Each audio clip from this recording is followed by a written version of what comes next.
Priyanka, you can start. Okay. Good morning, everyone. I am Priyanka Pawar, your host for today, and I welcome you all back to the second day of News Television Summit and interactive discussions around various topics from news industry. And we have an exciting lineup of discussions for today as well. I would now like to thank our co-powering partner, TVU Networks, for their immense support. We now start our day with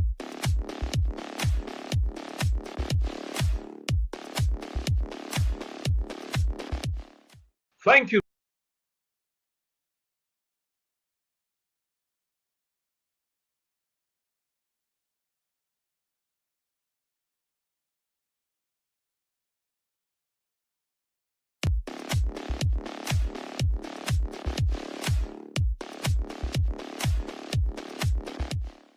Thank you, Priyanka, for the introduction. That was a fantastic session prior to this one. I'm really happy with what's going on at the News Television Summit, co-powered by TVU Networks.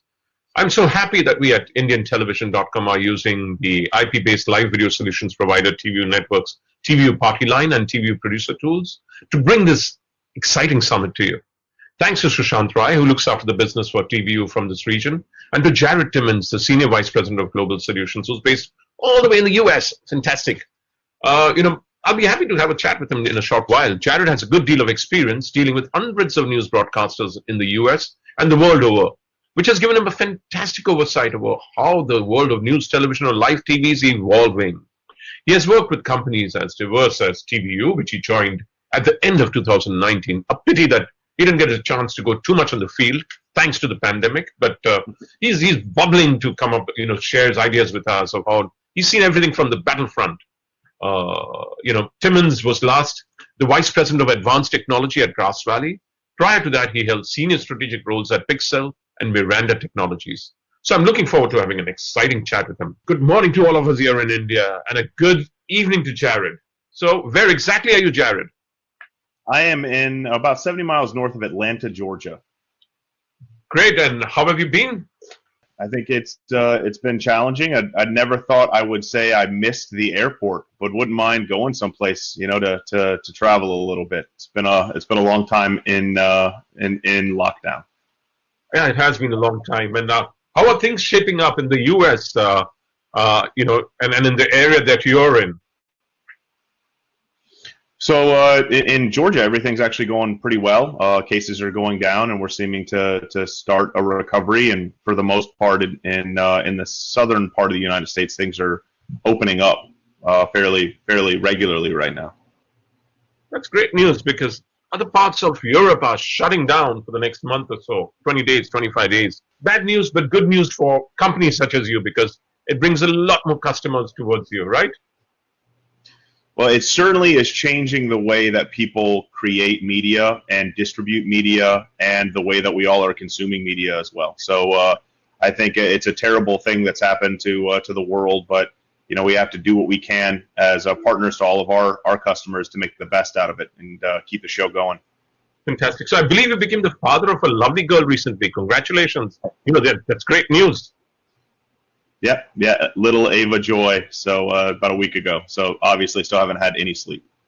So that was my next question. Has she been keeping you up all night?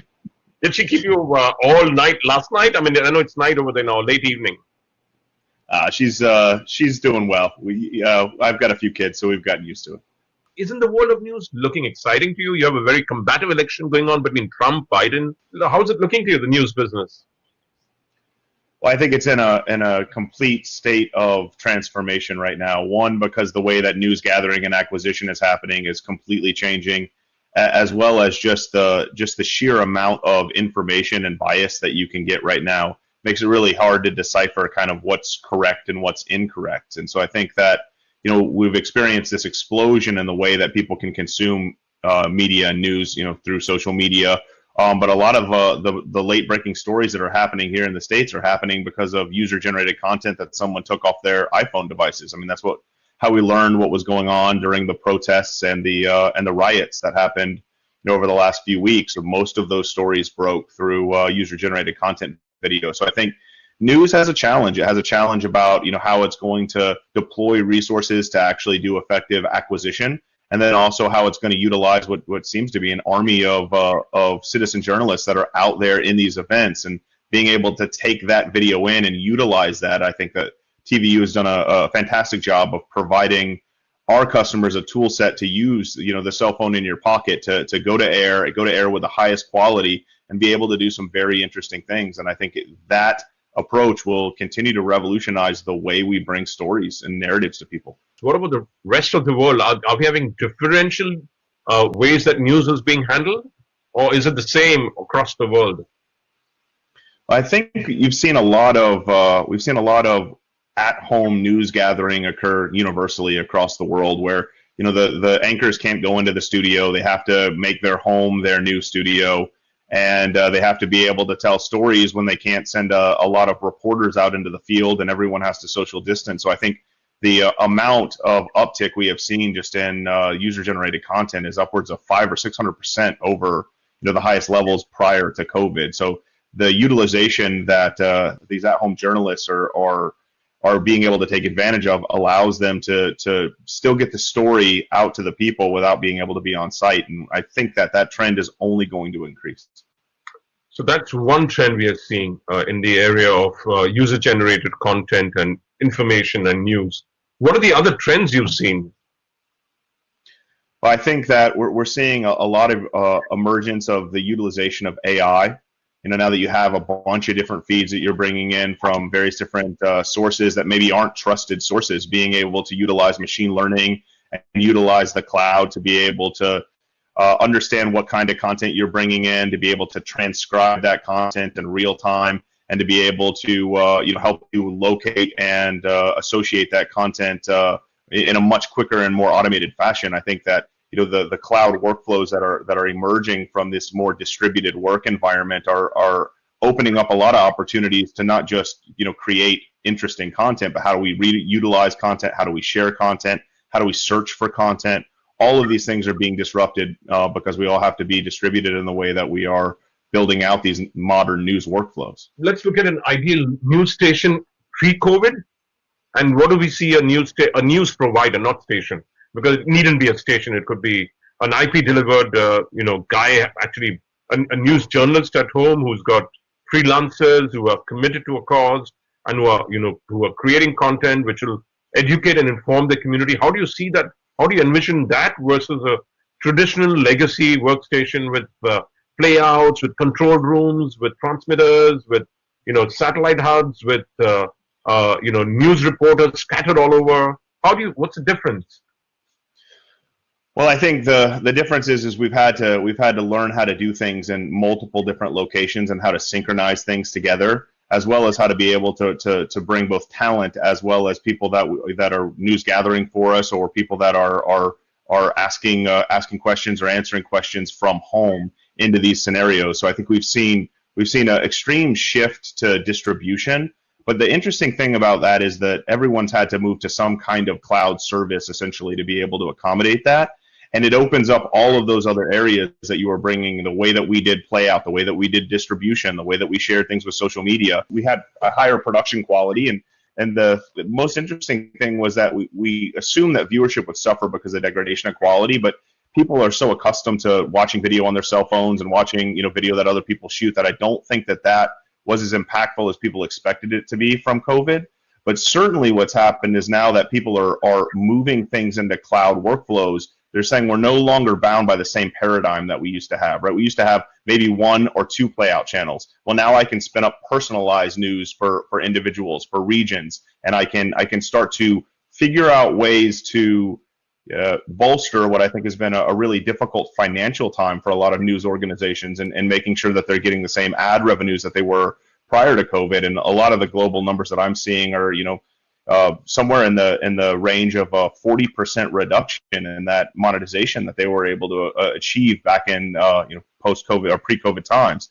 And so the interesting thing is now is how do we start to allow customers to start to experiment with workflows, to try new things, to only pay for or invest for the time that they're using the technology, because I think that there's a lot of unknowns. I don't think anyone who tells you they know how this thing's going to pan out is probably lying to you, because there's so much that we can't account for that's going to happen in the way that we move forward with workflows, that both the way that the vendor community approaches customers to solve their problems, as well as the technology and how we use that technology in the cloud, need to be agile and need to be adjustable based on the need of that particular operation, as well as allowing them to be creative and figuring out how they're going to bolster their revenues and try different workflows that allow us to have more personalized and more engaging content.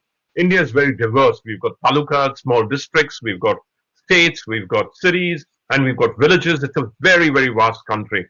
So, and they've got people just feeding it, stringers or reporters who are not even possibly being paid, but because they have cause, they're sending back feeds from that. So, whereas it's compared to a news organization of the past, where you had OB-vans, you had field cameramen, you had you had ingest, you had exgest, you had tons of things which were, investments were running into millions of dollars at times for a TV station. But today it's different.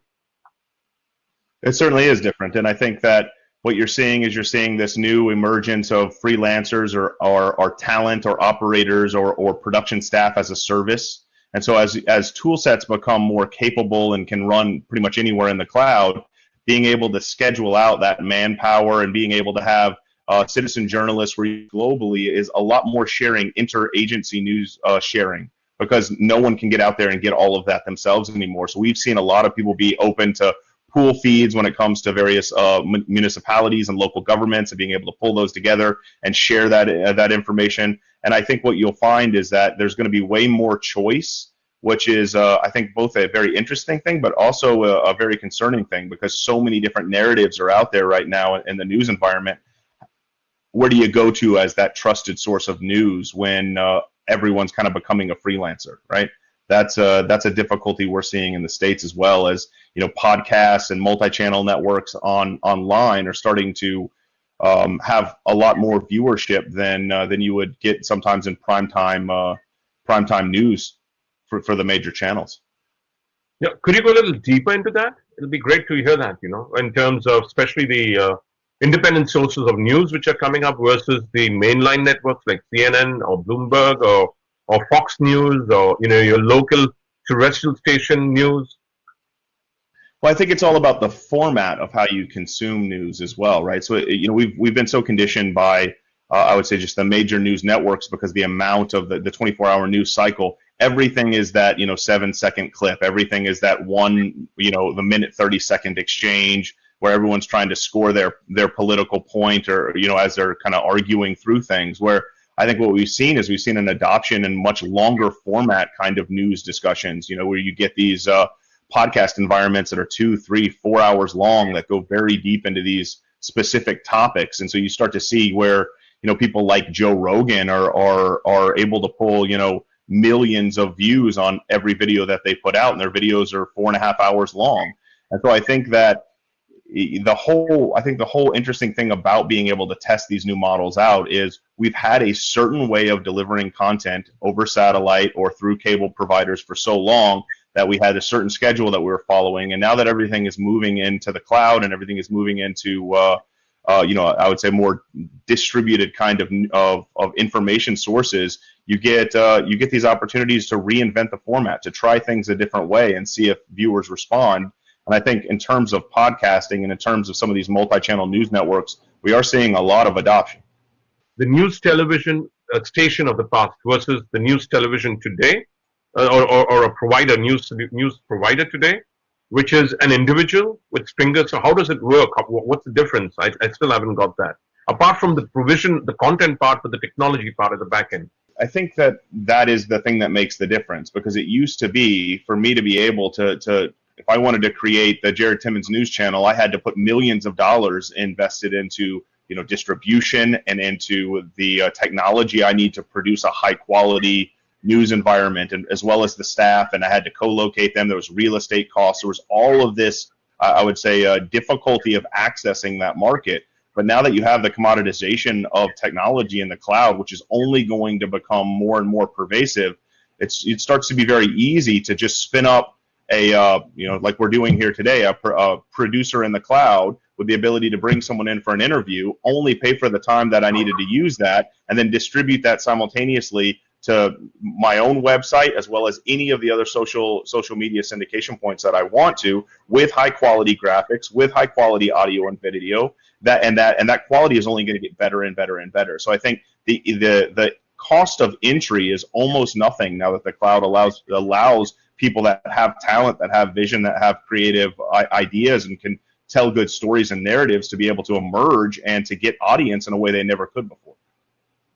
Great. I mean, so basically, democratization of technology has democratized, the provision of news as well. That's what's happened really, and information around local communities across the country, across global, across the world as a whole. So that's been the most liberating factor as far as news is concerned, in your opinion.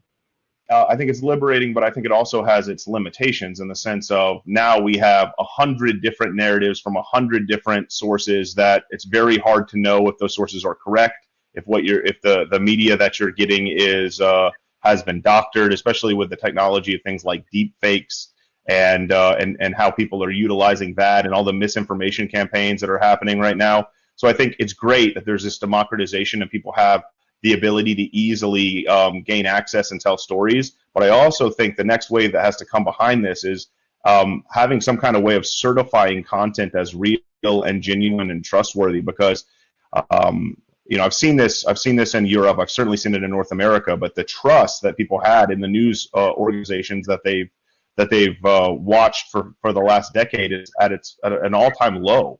And so you have people that only tune into a single kind of news source, but don't necessarily trust it anymore. And then you have all of this user-generated content, all of these edited videos, all of these capabilities to manipulate content.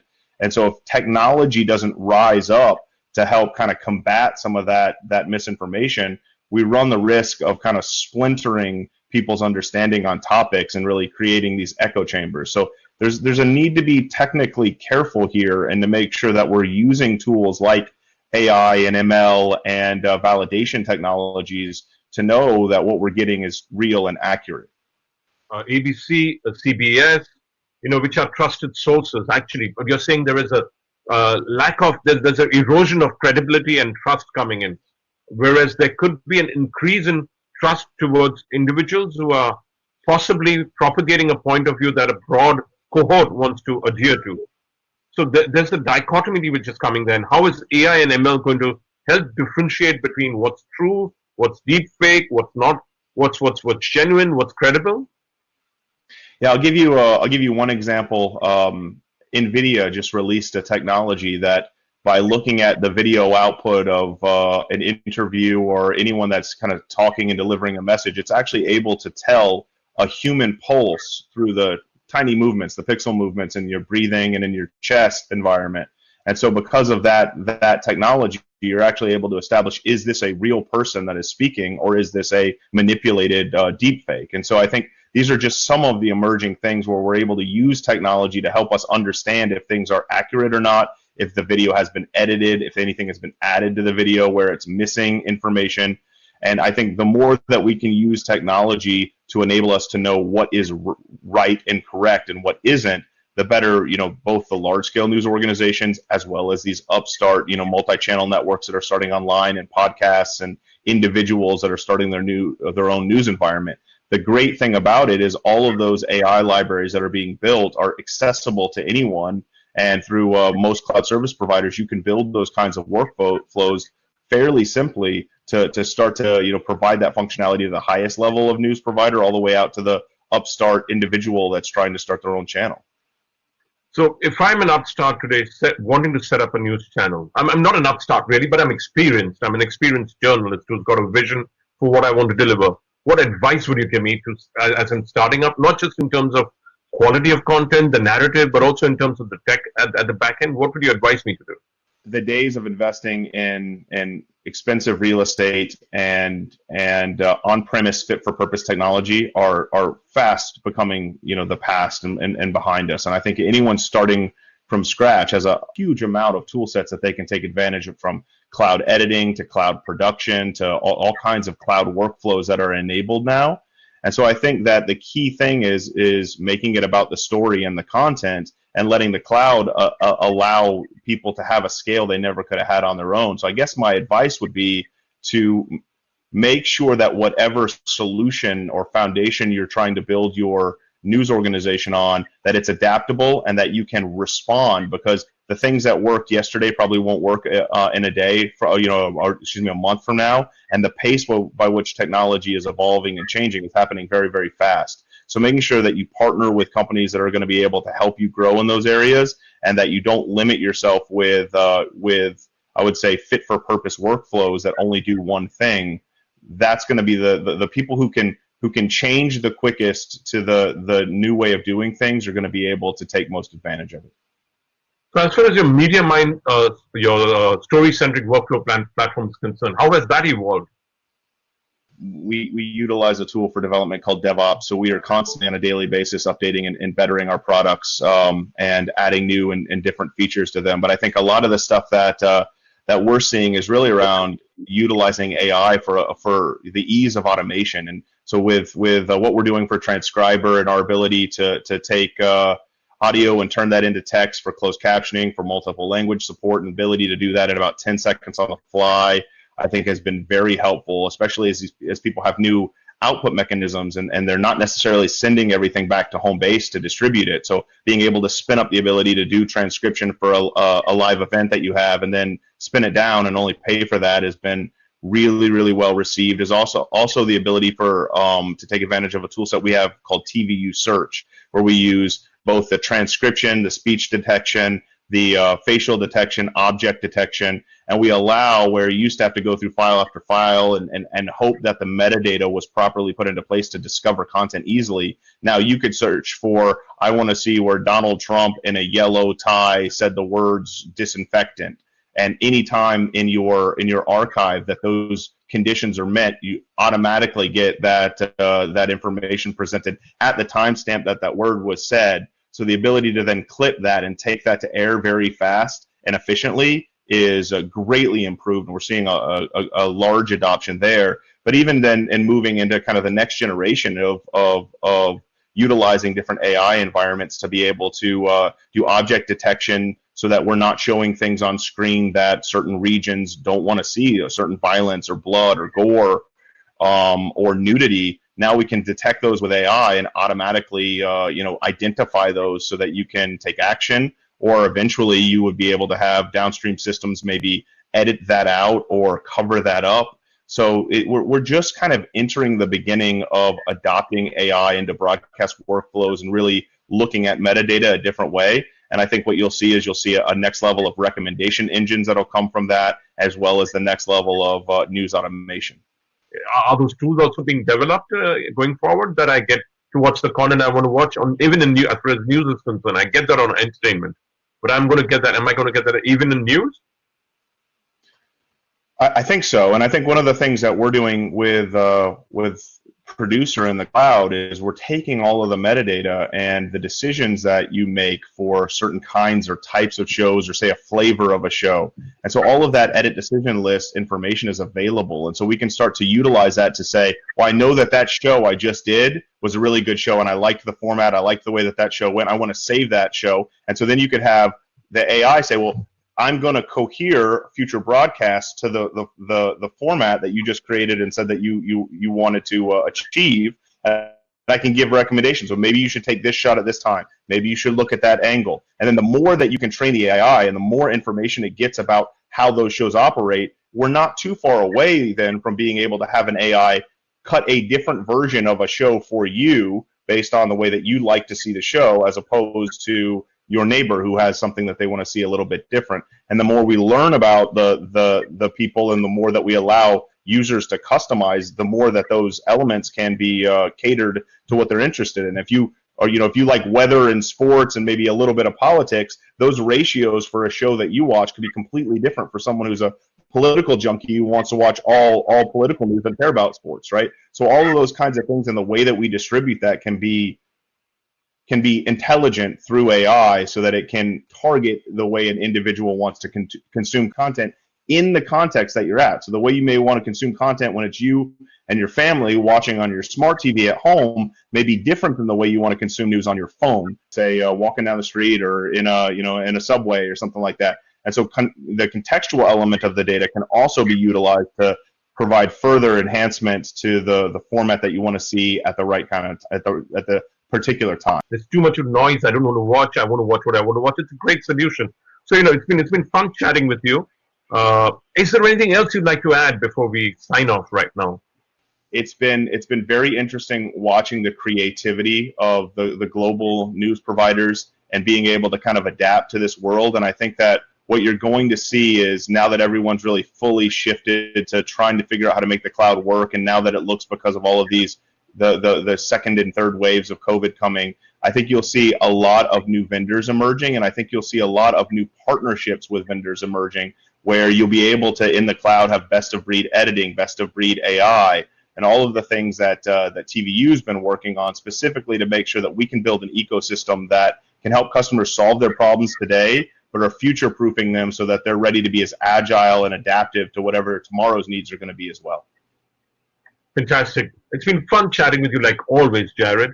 Thank you for your time with us. And I know it's getting late where you are. You probably want to get back to your little girl and spend some time with her and get to bed. But it's been a pleasure chatting with you, Jared. Thank you once again. Great chatting with you as well. Thank you.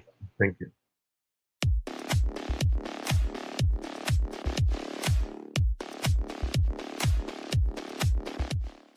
Thank you, Priyanka, for the introduction. That was a fantastic session prior to this one.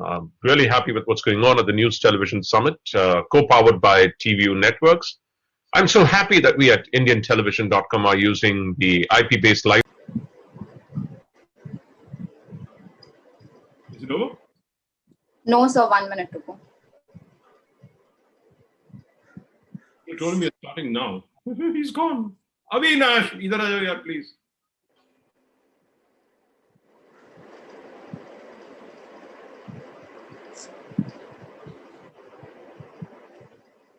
Yes, Soumitra. Yes. Okay. Yeah. So starting in 5 minutes or 5 seconds.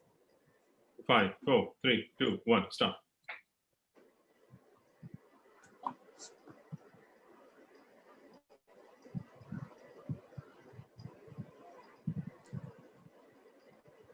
Well, thank you, Mr. Vanwadi and Mr. Timmons, for the interesting dialogue.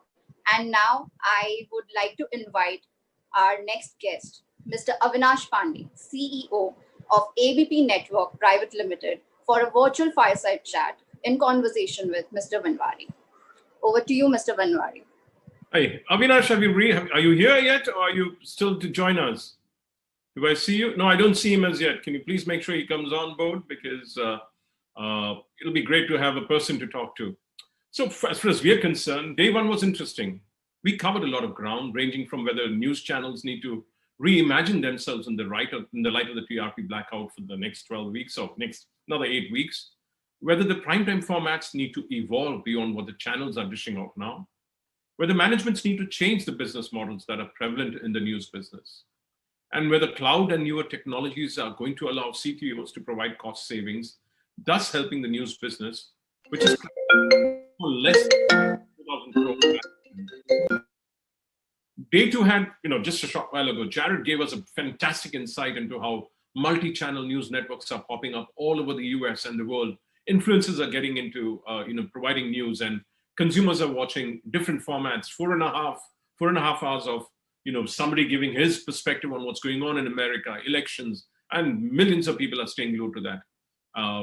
These new kind of news outlets are challenging expensive legacy news channels. The cost of entry has crashed, and it's coming to your neighborhood in India also. So this is something which Indian news channels, channel executives, managements, and owners need to watch out for also. Now, on to our next session. I have a fantastic guest with me, somebody who I love chatting with every time I get into a conversation with him, Avinash Pandey. So how are you, Avinash? Absolutely fine, Anil, and thank you very much for calling me up here. My pleasure. It's always a pleasure to talk to you. Things are shaping up well for you guys now? Well, news channels, I think from the post-COVID there is nothing called post-COVID as we can figure it out. But the first 2 months of April, May lockdown, news channels have come a long way. There is a huge recovery in terms of ADX. Viewership numbers are all-time high. So the business-wise, it's quite an interesting time. Fantastic. So October, I was told yesterday, Anand was telling me October this year was better than October last year. The revenues are up, ratings are off, but still the revenues are coming in. Is that good news? That's true, because advertisers who so advertising happens for selling the next month mostly in the news channel. So there was a long lull period because of the lockdown, and I think a lot of advertisers wanted to dispose of their lying inventory, and that's why a lot of advertising happened between the September and October, and that's why it was very, very high. Also, it's a very high viewership season. We have seen a huge spike during the daytime viewing because many people are still working from home, and a lot of high consumption is happening amongst the female audience. So because the viewership is so high, there was lack of fresh programming in September. October, it started in the GEC. And hence, I think it was a huge opportunity for advertiser to lap onto the opportunity that the new eyeballs being thrown in the month of October. And do we expect it to continue in November, or is it going to be, because festival is coming up, and will the eyeballs move more towards GECs, or will they be stuck unless we have events, elections are on, etc. So will we see the continuance of spends on news? See, the November would be, my prediction is that November would be far bigger than the November of last year. Okay. Because of Bihar election and also of Diwali, coupled with the IPL final. So a lot of activity is happening right now in the marketplace. Plus also, if you look at it, as Prime Minister has rightly said, that the manufacturing is back into motion, transports of goods and services are back in motion. So a lot of economic activity is happening. And as when I spoke to you last, I think in April, May, and I said that Indian economy, GDP contribution is very high from the domestic consumption. It's a high domestic consumption country. I was speaking to a real estate client the day before yesterday, and he said that while the April, May, June was low, month on month, their sale has grown by over 30%. That means they have already recovered the losses that they may have had in April, June. That's great news. Yeah. As I said, a single shopkeeper in Calcutta has done deals in crores, because there is a traffic now. Because at the end of the day, Indians like to buy new clothes, travel to new places.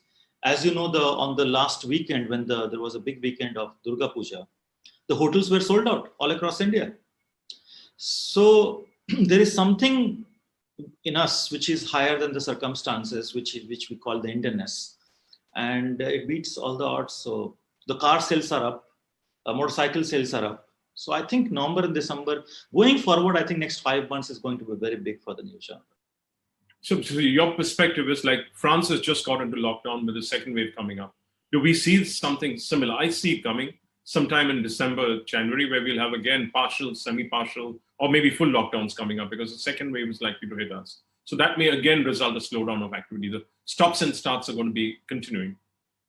See, I tell you, there was a second wave already in the Western India. As you can see, Bombay had a wave, but there was no lockdown. What we have learned from our first lockdown is that the lockdown in itself does not work. At that time, the lockdown probably was implemented because there was lack of testing kits, not enough beds in the hospitals. Our healthcare system was not ready. So it actually worked for the government to deliver those kind of arrangements later on. I think the country is fully prepared for the medical emergency right now. And so normal life, according to me, will continue. Theaters are open, schools are getting opened, college exams are happening. I don't think so India is going to go back to the lockdown again. You prefer the Swedish model rather than the German and French model, where you lock down when cases pop up. The Swedish model is life goes on as it is, and whatever happens, happens. Yeah, I'm saying that already so many reports are coming that if you go for the antigen testing, you'll find a lot of people actually were infected. They never knew about it. Okay. So I think I don't think so India is going to see another lockdown. That's my understanding. That's very good. I think it's heartening for a lot of us because we've been concerned that we might see another one and might see further waves. As it is, wages have been cut across, and spending power apparently is still there, but it's come down. Now, if money doesn't come back into the system, then how do we get the economy chugging forward? So those are the challenges which we need to get resolved. And if you have stops and starts, then how does the businessman plan his the road ahead for himself, whether it's an entrepreneur in news, whether it's an entrepreneur in a small scale entrepreneur or a large company, because that's a challenge that we need to, and you say it's not going to be there, fantastic. So now let's get on to the news business. What's right with the news business in India? What's wrong? Everything. There's a perception that there's something that, I believe there's something right and I believe there's something wrong. Okay. So what's right with it? Let's begin with that. Well, if you talk about the demography of India, there is so much happens every day. There is so much to report on. There's so much to talk about. I don't think so any news channel of any size will have dearth of the good stories, interesting stories to tell. So that's the good part, unlike American television, where there is one story that they need to drag on all through the day, or if there is a small road accidents in a local cable channel that they drag throughout the day. India has got so much to report on. It makes the news business very, very interesting. The second very interesting thing, good thing about the news business in India is that Indians have a urge for the information. If you look at even the digital medium, our own digital medium, the kind of YouTube views that we get across the news industry is phenomenal. When you talk about these numbers outside, so there is a huge population which wants to entertain and educate themselves through the information that the news channels provide. Third, the good thing about the news business in India is that it's a very low cost entry for the advertising industry. So if you are trying to sell a product to the masses, on an average, a lowest rung news channel also reaches to about 40-50 million homes in Hindi speaking market. And in a localized market like Gujarat, Maharashtra, Bengal, Madhya Pradesh, Telugu, you have channels which cater to the GRP and the reach level that any GEC can, whose rates are very, very high. And hence it provides a low entry cost model for advertisers to advertise, and thus you can grow and sell more of your products. So I think it gives an ecosystem for all political voices, all kind of aspiration of people, all economic activities. And I think it's an overall a symbol of India's freedom and expression. So that's the good part about being in the news business. What's bad? It's a very heavy cost business, high operating cost. Okay. The single cost for any news channel today is their carriage cost, which is killing the industry. Despite having digitization, NTO 1, NTO 2, where it is clearly said that X amount of subscriber, if they subscribe, you can't charge any money. Still, the highest cost for any news channel is the distribution cost, which actually kills the motivation amongst the broadcast operators to do huge investment in the content. And that's our core business. If you look at the balance sheet, the least amount of money goes into creating content. And that's the saddest part of this business. Second one is that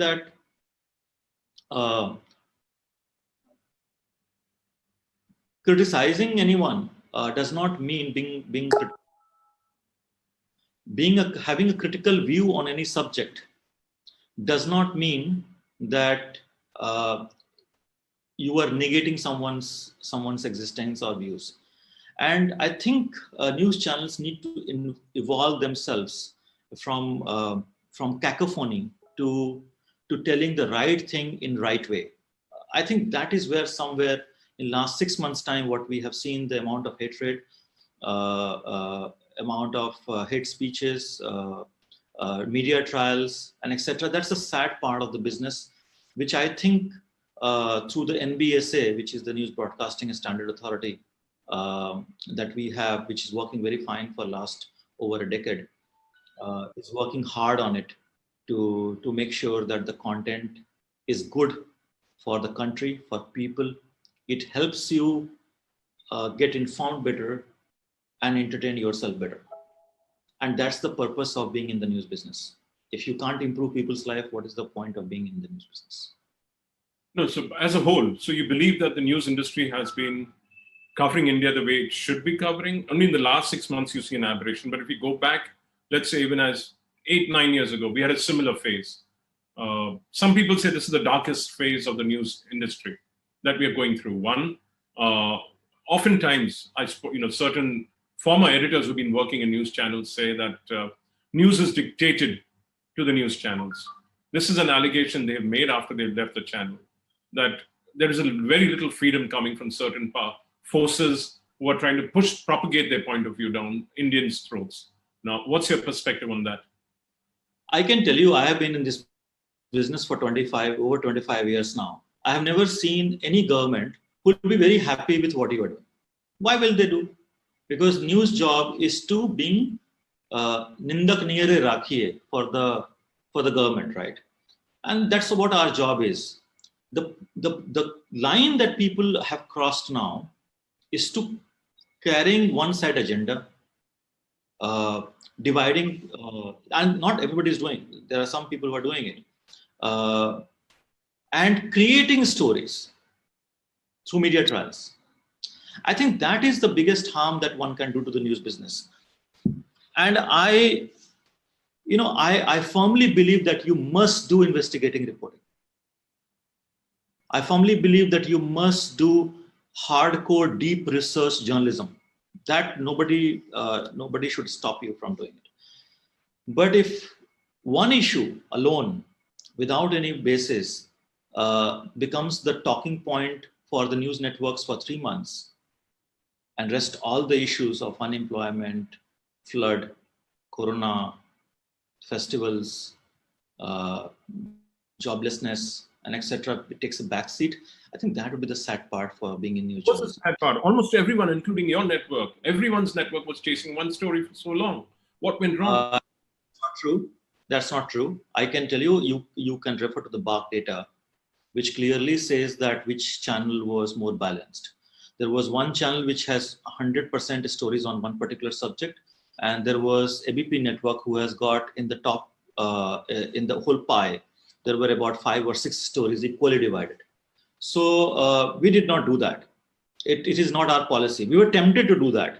It's not, it is, when all of us are chasing the eyeballs, and when you know that people are, if you chase the eyeballs, you have to go to the base level. I mean, if this is what you want to do, then it's the wrong business that you are in. So we had enough temptation to do that, but we did not do it. But I also tell you, Anil, these are all passing phases, I say the people who are running the news business today in India are the best people in India in terms of their journalistic experience, in terms of their education level, in terms of their access to resources, knowledge about the country. What is happening is that if the TRP, which is based on the time spent, comes through delivering drama, and if the news business starts delivering drama, the news will start taking a back seat. Why it should be?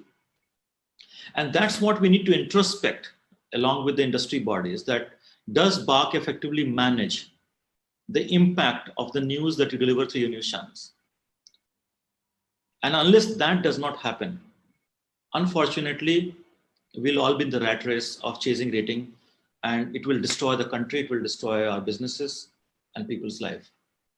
No, I get that. So the shutdown, it's something I believe the NBA was going to walk out of BARC, and then they decided to, the members of the NBA, then that's where they decided to relook everything.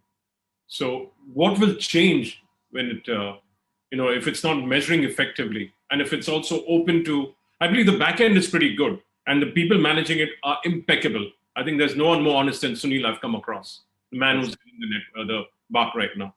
So the statistical, side has been managed very well by the TechCom. Then of course, there are leakages in any system. So what will change post? Because it will continue measuring like it was measuring earlier. They're just going to possibly ensure that leakages don't happen and, corruption doesn't take place. See, there would always be a data theft, manipulation, corruption that happens across the data. Even today, people buy likes on Facebook and YouTube and etc. So I'm not concerned about that. When it starts happening at a large scale level, a huge percentage of that is under doubt. Then there is a need for introspection, and that's what I think the industry is doing right now. If the issue of, for example, I think the biggest reform in India that happened in last 3 months' time was education reform. It is going to change a generation of India in next 10 years' time. And the way we are educated. This is first time Indian government has decided to walk out of the Macaulay kind of system of teaching, right? Absolutely. I can choose my subjects. I can choose my majors, minors. I don't have to, if I'm doing BCom, I can do an arts subject. I can do a science subject. They've liberalized it a lot. Over a period of time, in next 10 years' time, it will also save a lot of foreign exchange that just India, that's India actually, we import education actually, right? We send our kids abroad to study, and billions of dollars are spent globally on educating our children. I'm saying those will stop. So it was a huge reform. Unfortunately, at that time, news channels were chasing some silly stories about a crime, right? Because the rating was not coming if you talk anything sensible. And that's not what rating system should deliver. So I'm against this minute by minute graph of like a stock market telling you what the news item is working, and some data scientist coming that when you show your reporter is running from car to this one, that's when the rating goes up. When you shout, rating goes up. It is going to destroy the industry, and hence it is important that industry leaders should sit down and relook at the way they measure the rating system. Okay. It's important. It was very important. Periodicity that you're looking at, or is it granularity or periodicity or statistical, ways of measuring? So BAC, I think, will invite suggestions from all the news channels and including associations like NBA. And they are in the process, as I understand. So, and it would not be easy, I can tell you, for either the BAC or the industry body or the individual channels to actually migrate to a very safe and sound medium.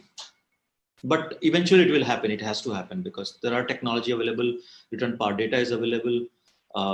There are several kind of tools available which can actually measure the real audience on the news channels today.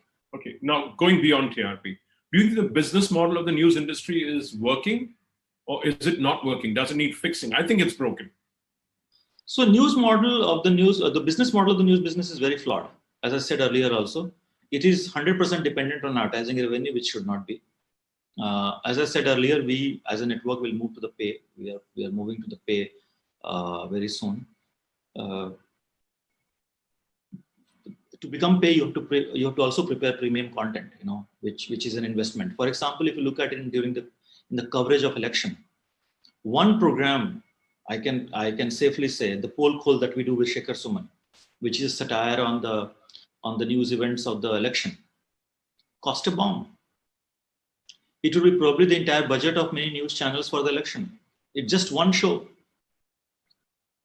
Our reporter has been doing debate in every single district, tehsil, and constituency since last over a month. We have a team traveling everywhere. It costs a lot of money. We also did a series on the places like the George Orwell's house in Motihari, the magnificent building of the Darbhanga Maharaj, and how it changed the North Bihar. So these stories of Bihar, which is in docu format, we invested a lot of money in doing it. I think, and it's a very tough call for AVP to take because you have very limited resources. And so unless you don't go pay, these kind of contents will take a back seat. We have been doing it. We produced Pradhan Mantri 2 series. We have produced a lot of docudramas. I think news channels need to relook at their business model so that we can deliver quality content to our audience. I get it. So on the other side, if you'd heard the previous speaker, Jared Timmons, he talks about how smaller multi-channel networks are coming up in the US and they're different formats, 4.5 hours of a person giving his analysis being watched by hundreds of thousands of people, on digital. So there is pressure coming on all sides for you all, unless it's fixed. And possibly, I don't know whether there's regulatory intervention needed. The NBSA is there, the NBA is there. But then again, the industry seems to be fragmented, not fragmented, fission. But M.K. Anand doesn't agree with me. He says those are a bunch of renegade channels. We are the legacy networks. So, I mean, of course, NBA is the legacy network, and if you look at our members, we have almost about 80 to 90% of the India's eyeballs. Having said that, what you just said about the change in the environment, okay, in America, I tell you, all this problem of cacophony and the content degradation, technology will solve it. Digital is already there in the big way. And unlike cable, which is a push medium, digital is a pull medium. You look for a good content, right? And more connected TVs are sold in India. In 10,000 rupees, today you can buy a smart TV. So the way, and the data cost is going down like anything. Today, as I said in the last meeting also with you, that even in class like D and E, people have smartphones and they're watching movies on their phone. So why will not they consume a good content online? And that's what the news channel needs to evolve. And we are going very, in a very speedy way in that direction of how you will watch ABP News on a smart TV.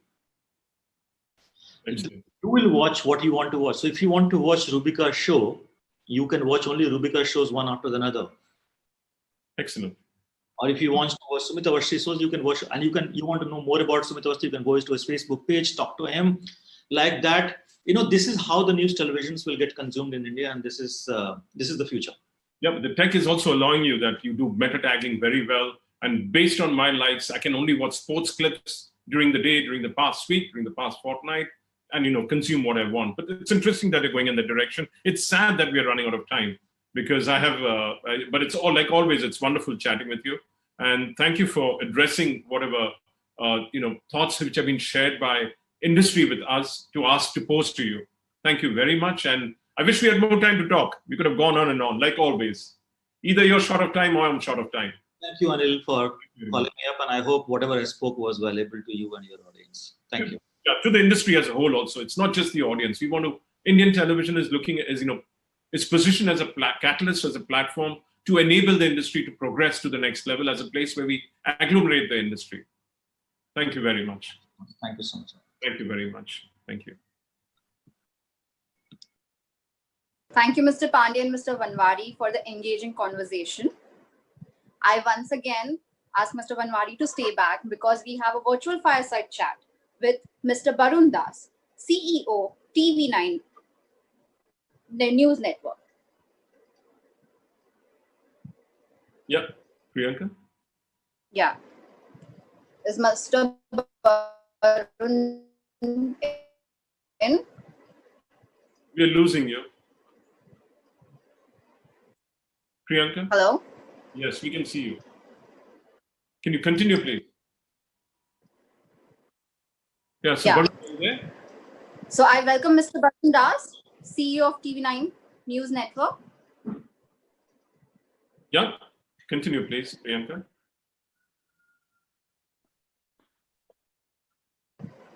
So over to you, Mr. Vanwari. Barun, good morning. Can we see you? Can we see you? Can you? Which is the camera which is on for me? Which is my camera? Barun, you're on. I can see you. It's okay.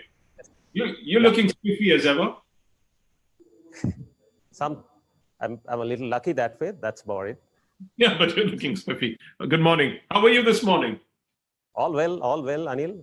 Makes it better as I'm talking to you. Yeah, good. Thank you. Challenging times for the news business. Your perspective.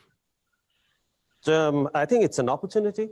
Every challenge comes with opportunity. I'm sure news television has come out of COVID pandemic situation, and going is good. Can't complain. In fact, it's better than much better than it was before the COVID period for news television industry. That's what I feel. Yeah, but still challenging times. You're evading my question. It is always challenging time, and in every challenge there lies an opportunity. Life is all about challenge, isn't it?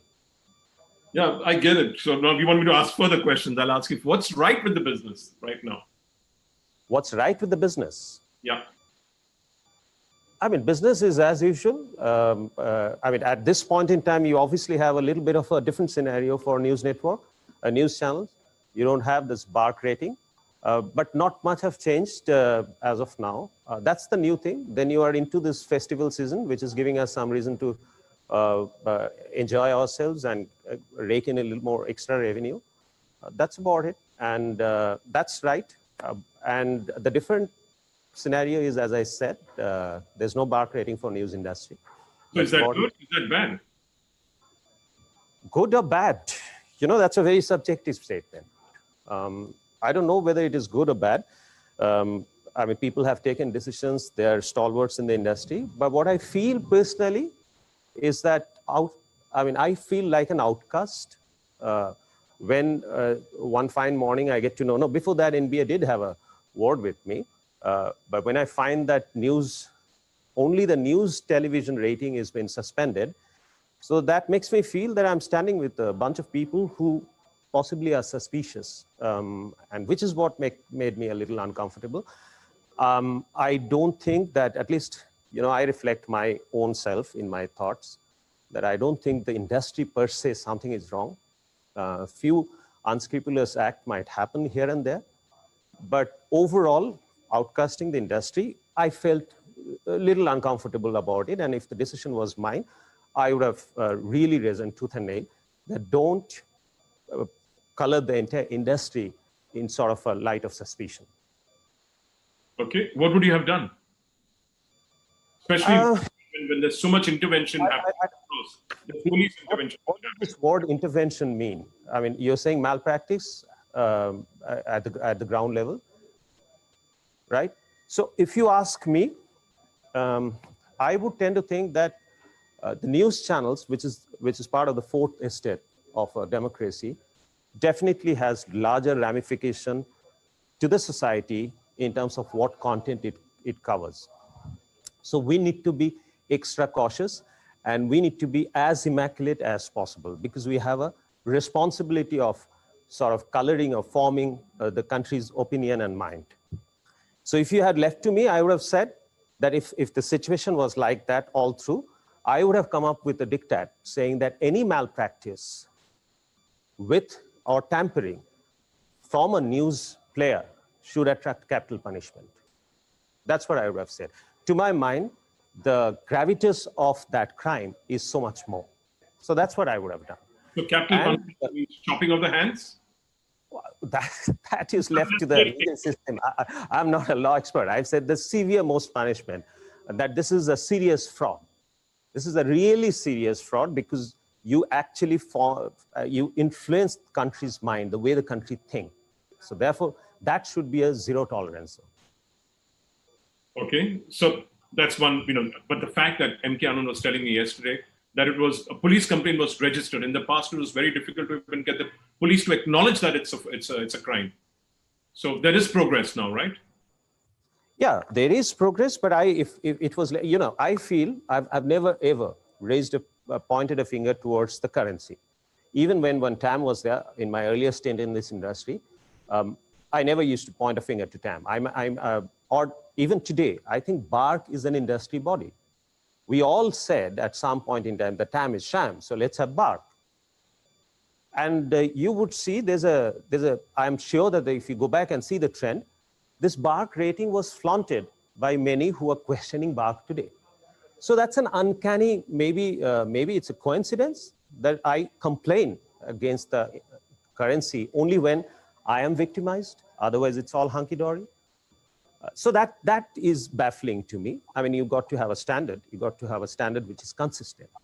The second is that if there was something to be done at this point in time, if I was consulted, I would have said that what's the reason? You don't put the entire industry as a bunch of unscrupulous fellows. That's what it may be construed as. You want to, sorry, are you there? Huh? You want to make a correction? I'm all listening attentively to you. You want to make a correction? Why don't you do the technical way?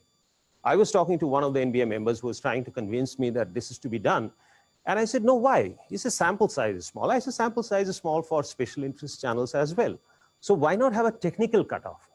Instead of just outcasting one genre, say that below this, the sample or the statistical methods or the instruments have larger margins of error. So we would suspend these other genres which follow below this. That's what I would have done. That would have made me feel comfortable. Okay. So now the CBI has entered the fray. What's your perspective? What's going to come of it? It's a very sensitive question. I've read the newspaper release and the press releases and all. I thought that people found there's a little bit of a question mark in the alacrity with which the case was transferred to CBI. It's up to their judgment. But I personally think, which is what I said, then when fingers were pointed at our ratings, TV9 Bharatvarsh rating earlier, that I, as an individual, would not object to any investigation. That's what I would do. And if you talk about the way that it has transferred to CBI may be questionable, but I, as an industry, what stopped me to invite CBI for an investigation even earlier, even before somebody else pointed finger, while things are so wrong that an uploading being sidelined or suspended from the BARC rating, why not I would clean it up? On my channels, every day I say, call CBI for this investigation, involve CBI for that. So when it comes to my own stuff, why would I resign? I would have, if I were at the helm of things, and if my conscience is clear, I would have actually gone out and invited any independent and neutral investigation agency to come and investigate the entire thing. And if there are malpractices, fine. Severe reactions should have been there. Okay, so but what do you expect things to change post 12 weeks? I'm sure that will the industry not run like lemons and fall over the cliff like they've been falling over, chasing sometimes innocuous stories, sometimes when larger issues of national interest are being ignored. Overall, also the commentators have been saying that the news is being dictated. Avinash just told me the governments always put pressure. It's up to us how we react. And some editors have told me that sometimes I'm ashamed being a journalist that I was ever associated with this channel or that channel. Sorry, what's the question? The question is, will things change? Will we go back to the rat race even after the cleanup? Or, what's going to happen? I mean, we're having this cleanup going on. What's going to happen as far as the industry is concerned? Your channel is concerned? It has perspectives which you'll have to see. Go back, okay? How did news industry with print have started? There were a few people, philosophically driven, have started newspaper. They were funding it themselves.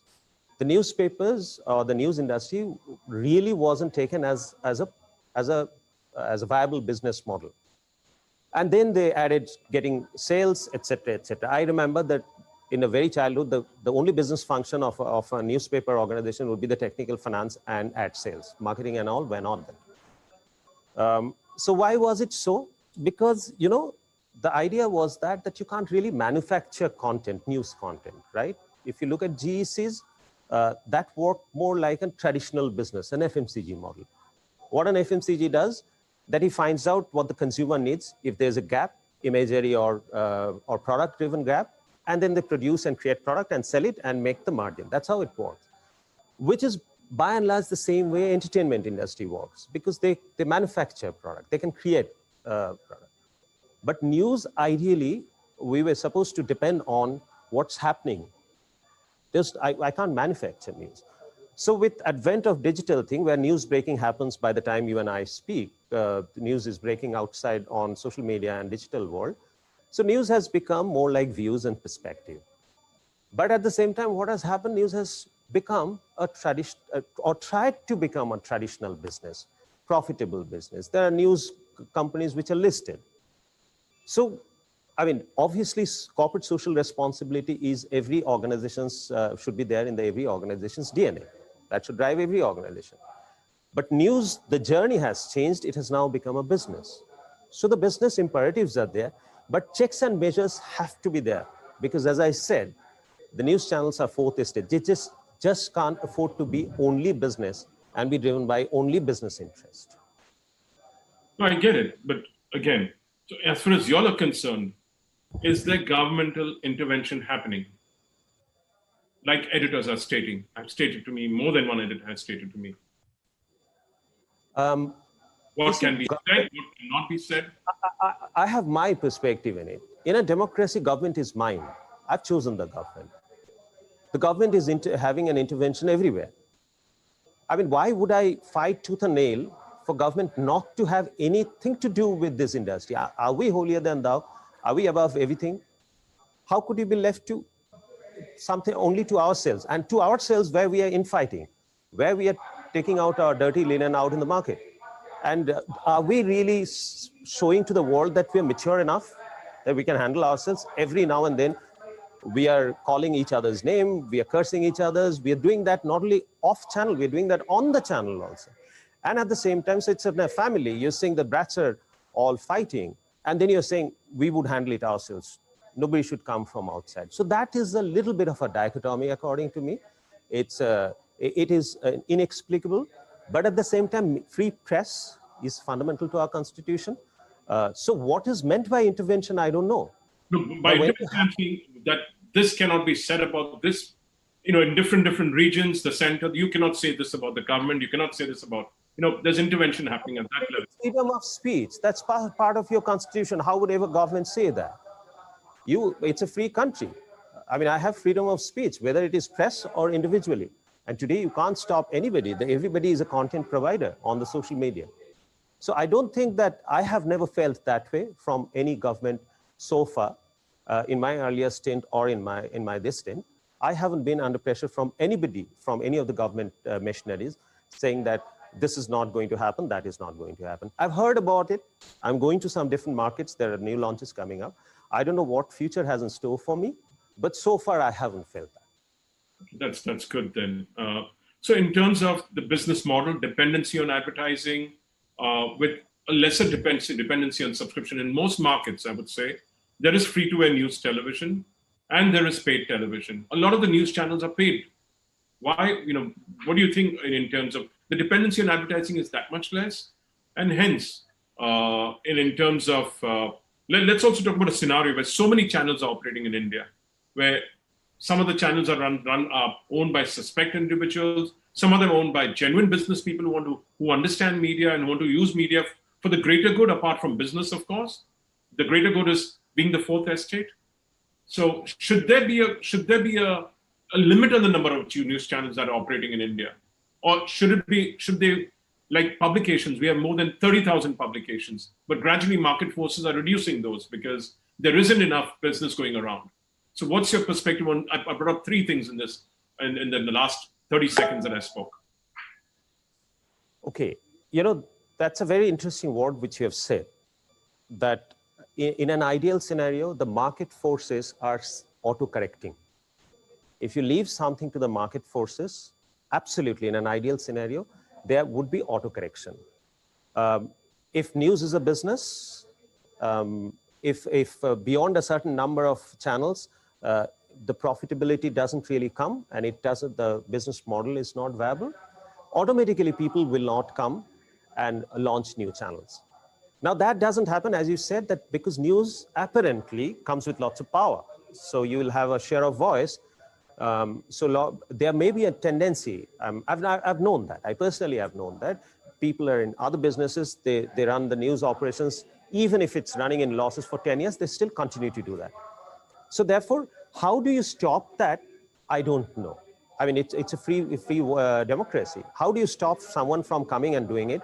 Such kind of checks and measures will have to be built in, that we can sit down across the table, brainstorm, and can find out something which is almost foolproof. You really cannot come up with something which is completely foolproof because this is a subjective domain. And as far as the model of advertising driven you're saying, again, I have a very radical view. This is how I would have seen the scenario. You know why? As I was saying, that the ratings have a huge ramification on the society as a whole. How? Let us say that there's a set of, I mean, there's a sample. The sample is giving rise to certain preferred choice of the entire universe. If the sample for anything is inadequate and the choice doesn't reflect really the choice of the country, then the risk that we're running is humongous. How? Let's say, I mean, the currency that we have, it's saying that the consumers are enjoying circus on a news channel during prime time. So that's what consumers are expecting. And like in a free society, whatever the consumer is expecting, you would tend to give that more in your content. So by the end of the year, you will see almost all the channels are showing circus on the prime time. So the original consumers who actually didn't like circus now have nothing to see or nothing to watch on a on the news channels other than circus. So eventually they'll start watching circus. So that's how the entire country, which hated seeing circus in the first place, now eventually would start liking circus. So that's the risk that a democracy, that's the risk the country has for going wrong in our ratings. Mind it that it doesn't happen only for news channels. The consumptions of entertainment content is even far more. And if you see, if there is degenerating content which is being liked by people and therefore being produced more, maybe they're not liking it. One doesn't know. So as far as news channel is concerned, I would tend to think that we should have a model which is completely driven by subscription. And you should have, as I always say, that maybe advertising driven news channel, news operations is possibly is an oxymoron. I mean, if somebody is a large advertiser of mine, how much I will expose him if something is going wrong at his end. So fundamentally, according to me, there's something wrong in that system. So make it subscription based completely. I have a small amount of inventory kept, which will be filled by, because advertising is also needed, which will be filled by a central agency purely on numbers. And forget about ratings.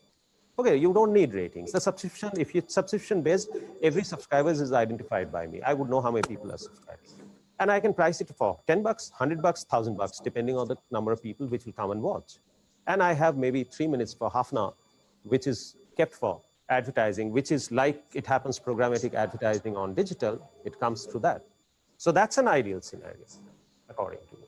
And to get that ideal scenario, I think 1 year and 5,000 crore. 5,000 crore is the total revenue of the news industry. 4.5. 4.5. Whatever. I mean, 4.5. I mean, a lot of are not. I mean, 4.5 and 5,000. It's an approximation. So 5,000 crore. Give the news industry 1 year's time. The turn pay after 1 year. Here's the amount of revenue that you've earned from your advertising last year. You have 1 year turn pay. So that possibly would lead to some kind of an autocorrect, according to me. It's a radical thing, but that's purely academic. It can be discussed, thought through, and evaluated. Okay. As far as you're concerned, the previous speaker, Jared Timmons, he's the vice president sales in the TVU. He says there's disruption coming, massive disruption coming in the news industry. It's already taking place in the US. Newer formats of commentary are coming, of news commentary, of news engagement, where influencers, multi-channel digital networks are coming up, and they're challenging the legacy networks. And that is coming into India also, because cost of cloud have gone down, cost of the acquisition equipment, that's your cameras and everything, has gone down drastically. And the cost of putting very, very fancy graphics has gone down. So that's coming into our country. What do you see in that scenario happening to the broadcast channels, which are broadcast over satellite, cable, DTH? What do you see happening to this industry then? See, we have been hearing about this convergence for quite some time. The convergence which I've always been speaking about is the convergence of news creator, originator, and news consumer, which is what the digital world will bring in. And I have earlier also said that the entire model of traditional TV broadcast will give in way to the digital platform. And the digital platform, because it is, again, there's no intervention on the digital platform, but the digital platform is on the autocorrect mode. People watch what they want to watch and when they want to watch.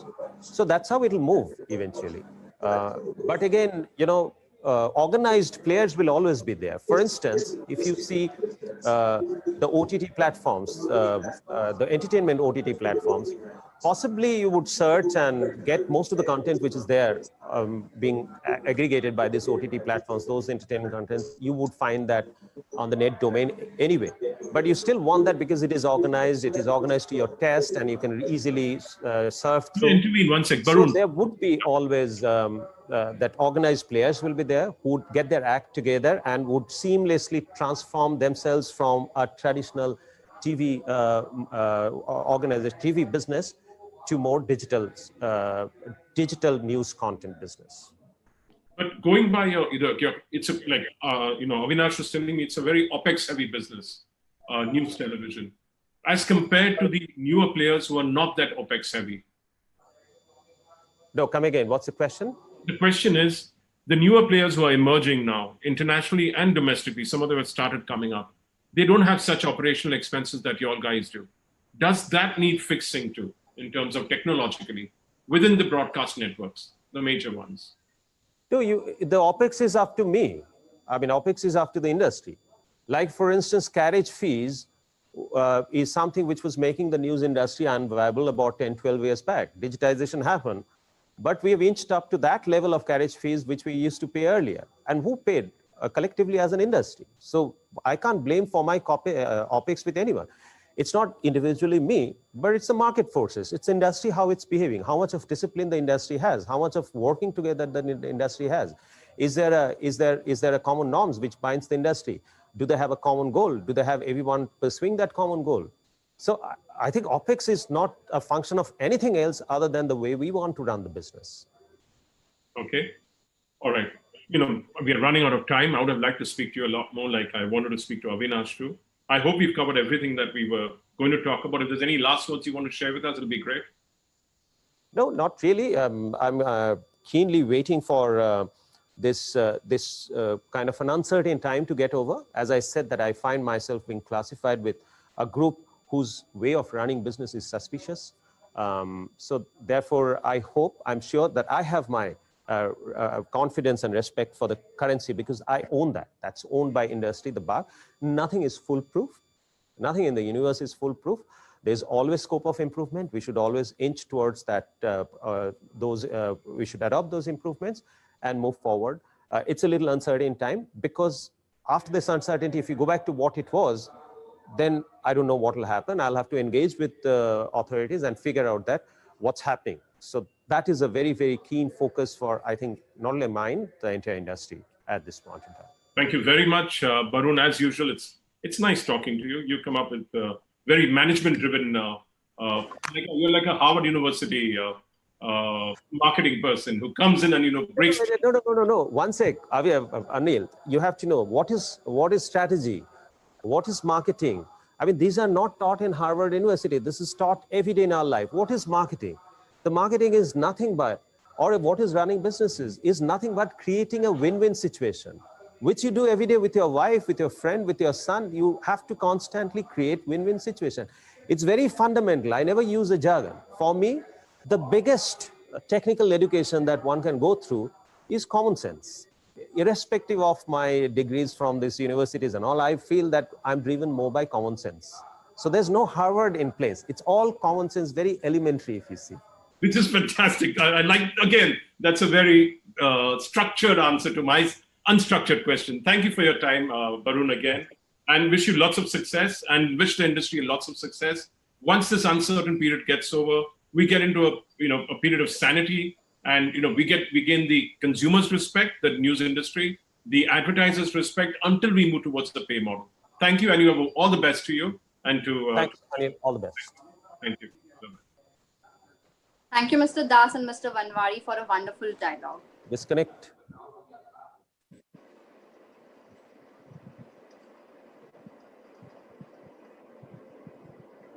Up next, we have a panel discussion.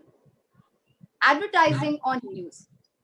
I would like to invite our esteemed panelist, Ms. Pachi Mohapatra, Chief Marketing Officer, FBB Future Group, Mr. Sameer Sethi, Head of Brand Marketing, Policy Bazaar, Mr. Ajay Gupte, CEO South Asia Wavemaker, Mr. Anand Chakravarti, Senior Vice President, Managing Director, India, Essence, Mr. Varun Kohli, Group CEO, ITV Network.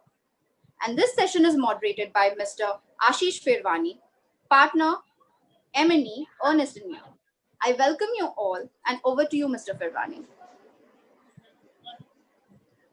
Thank you so much, and welcome to all the panelists.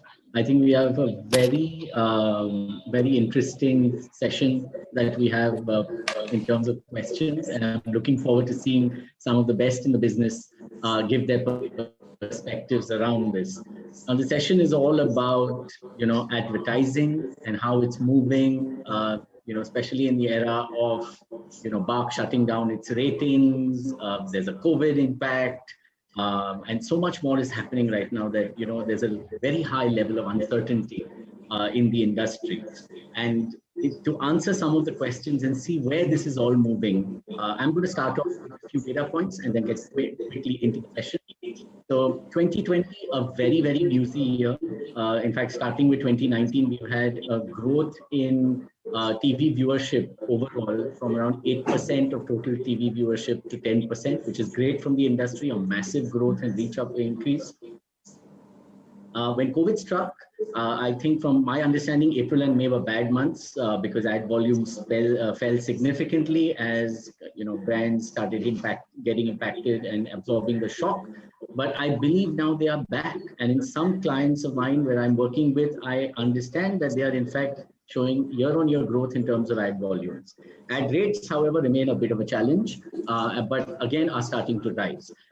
Now, I think starting the session off, all right, we've seen this volume growth and we've seen huge amounts of volume come into play. Now, more than 20 minutes on hour of advertising on some channels. I want to start with you, Prachi. As an advertiser, with all that ad clutter, how do you see the news genre on television? And what do you use it for? Hi, Ashish. And thank you so much for having me here. And thank you for letting me go first. As an advertiser, I think we have been one of those brands who have been actively using this platform since a long, long time. I think it's not a new genre for us. And for our campaigns, we have always given due respect to this genre as one of the highest reach for us. And rightfully so. We are a young brand. We definitely wanted to reach the right kind of customer segment, and this has actually worked for us. We have seen results, hence which is why it has worked for us. And not only on FCT, we have been able to use the non-FCT space also very effectively for us. So how do I see this space growing on? How do I see this us interacting with this genre as a brand? I see it on a positive side, and I think a couple of minutes back we heard Varun also speak on this. See, it's not about the platform anymore; it's about the content which you are associating with. So if it has become, of course, it had become a very pertinent space for us on pre-COVID times. But post-COVID, I think it has definitely skewed a little bit more towards the digital platforms, but news is right up there for us. As we have the discussion much more warmed up, I'll come up with a lot of examples that we have had seen as a success. We have been experimenting with this genre outside of the TV space also, and I think we have had a successful stint as to how we have been interacting with this genre as a brand. So yeah. I think there's no doubt that news is a brilliant genre when you want reach. But Samir, anything to add to that? How do you see the news genre?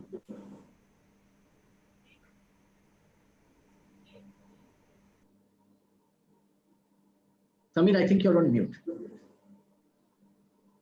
Oh, I'm sorry. So, see, like Prachi said, news is an anchor genre for us also. We advertise 12 months a year. And news is something that takes about 1/3 of our TV spends throughout. And, during the slump of COVID as well, while there were most of the categories who were pulling out of their advertising plans and who were cutting down on spends, etc., we were extremely bullish because insurance was one of the categories that was positively impacted by COVID. So I think during the slump as well, while the overall ad volumes were down, our share of voice increased without even spending a lot of money extra over and above that. And we will continue to be extremely bullish on news because insurance is an extremely male-dominated category in terms of shoppers, and the audience mix of news also is very, very relevant. Great. Varun, from your point of view, with ad volumes being the way they are, and really, great ad volumes on news as the reach has grown, this whole impending legislation on ad cap, which has kind of been regulated over the last month or so, what kind of impact will that have, should it go through, on rates and volumes? Uh, Hi, Ashish. Thank you for the opportunity. See, the legislation has been in discussion for long, right? But news, because if it's in the FTA regime, right, the revenues will not commensurate from the money you make from distribution. That is one, right? And with, of course, digitization of majority news networks now, right? So there are two different streams that we work on, right? I the volumes that we are talking of, and I'll just take 1 minute from what others were saying. When COVID came, it became more of a blessing for news channels than anybody else, because digital space, still people were not very clear whether the news is right or not, right? So they came back to the news channels in a right way. A lot of news channels reinvented themselves, right? And that is why you see the reach of that genre went up considerably, right? Because of the newsworthiness and all also. Now with impending Bihar elections, Right. and some of the other newsy things happening, right? One, it is the cheapest way to reach out to audience, which is news, because it is free to air. So any network you can plug and play if you want it, and the viewer, and that is how the viewership of the genre will grow, right? I don't see legislation happening, at least in the next 2 or 3 years, for news cap on news channels. We have had enough discussions. I've been a part of a lot of committees. Okay. Nothing works when it goes there, because all the regimes also want news channels to be reaching out to the masses, because they want to communicate their messages also through news channels. So I don't see Okay. that happening in the near future, at least Right. the understanding that I have. But interesting. But I mean, just a point of view, and maybe Ajay, and Anand, you could step in here, that if, for example, inventory were to be capped by 30-40% lesser than what it is today, would you expect the rates to go up in that scenario of shortage? And I would love to hear from an agency how you guys would think about it. Yeah, so thanks, Ashish, for having me, and hello, everyone. Rates effectively are a function of eyeballs, is a function of viewership. So, that's the market currency that we are all operating. Typically, when you would shorten an ad break, and or if you were to increase the number of ads in a break, you typically possibly see a little bit of a dip in the viewership during the mid of the break. People will move out possibly. However, if you shorten the breaks, the likelihood of viewership going up or staying constant throughout the break is a lot higher. And therefore, as a pure function of that, technically, you would have higher eyeballs, you have better TVRs, and therefore, eventually you would get better rates. So it really is a mathematical function, and Yeah. yeah. So Yeah, I think the question really is whether the rate increase would be as high as 30-40%, which is the potential drop in the volume of advertising, which would be a little difficult. I Ashish, I just would be a wanted little bit to. of a stretch. Can I add something on this, Ashish, on what Ajay is saying?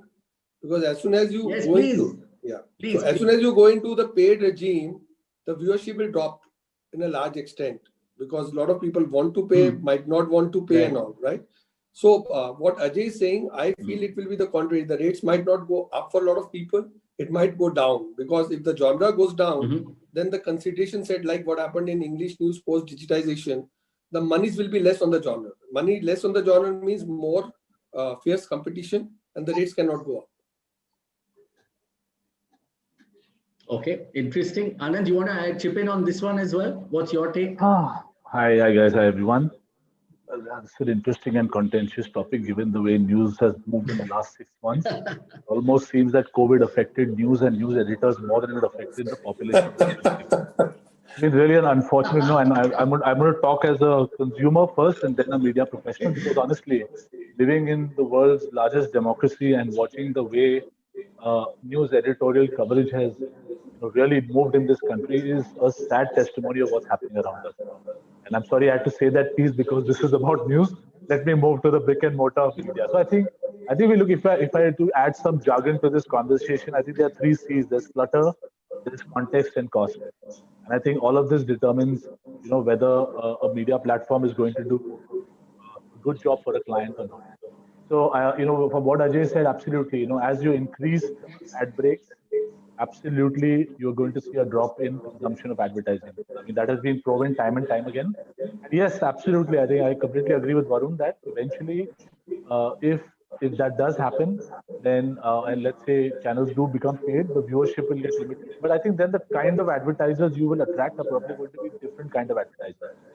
Today on free-to-air news channels, you see advertisers ranging from every single kind of product, right from high-end cars to all the way down to cement and products talking to the last mile in this country, right? And I think the fact is context is important because there are advertisers who, for the right value at the right audiences, will be willing to pay a premium price, right? I think definitely that is there. Is it going to be an easy thing to happen? No, nothing is easy when it comes to increasing your spends on any genre.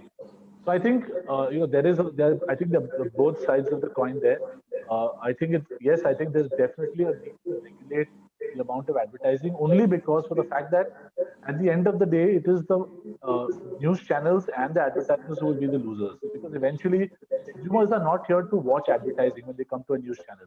And a 15-minute ad break, for example, makes no sense to a consumer because after a point of time, they're going to switch off and move to another genre. And it's very easy to do today. Plus, you also already have the smartphone in the consumer's hand, which is anyway a distraction, right? So I think it's in the interest of everyone to ensure that our advertising environment becomes far more consumer friendly. Yes, consumers need ads. It's not that consumers reject ads, but I think how much advertising and how you place your advertising and what kind of breaks you have is all very, very critical to be kind of calibrated to create the right kind of experience and value for the entire ecosystem. So in a way, you're saying this, reducing the number of ads in a break is something the industry should try and work towards, is what I'm hearing, to give it that premium feel. Because my overall feel is that as an industry, it's a very good product on several channels, but somehow does not always get the respect that it should in terms of advertising rates, even though the SEC AB mix in several news channels is pretty impressive. But anyway, coming back to a slightly different point of view, COVID had an impact on volumes, it had an impact on rates. And rates were down as much as 40-50% for some channels, or even worse in some cases. But they've started bouncing back. Varun, starting with you, how do you see the rates? Are they going to bounce back? Have they already bounced back? How will premium properties sell going forward? What's your forecast on rates? Yeah, okay. So coming back to, I'll just take a minute to talk to you on COVID and post-COVID times, the way it is. COVID times, of course, April, May, it hit everybody adversely big time, right? But the FMCG advertisers and all who were on other genres started compensating by coming to this genre per se. Because this was the only genre which was growing, because all other places the content was not there except the movies, which were the old movies running, and there was no new movie. Okay, so of course the rates were down because with Ajay on all out there, the buyers were sharp enough to tell people that it's COVID and the advertisers want, and that is where even if you see Policy Bazaar per se, they advertise very much in the first quarter of the new year, which never normally happens for them, because people realize there's an opportunity. For us, it was about a flight full or a flight empty, So everybody came together and we were trying to see what is the best win-win situation. And I think news, yes, it was impacted the first 2 months of the financial year, but after that it regained. Now coming to the festive and post-festive, with Bihar elections coming in and a lot of newsy thing happening in, we have been able to get our old rates back at least, or a little more than that. So a lot of bigger channels might not get, because our genre is now 13 genres in Hindi and around 7 in English, right?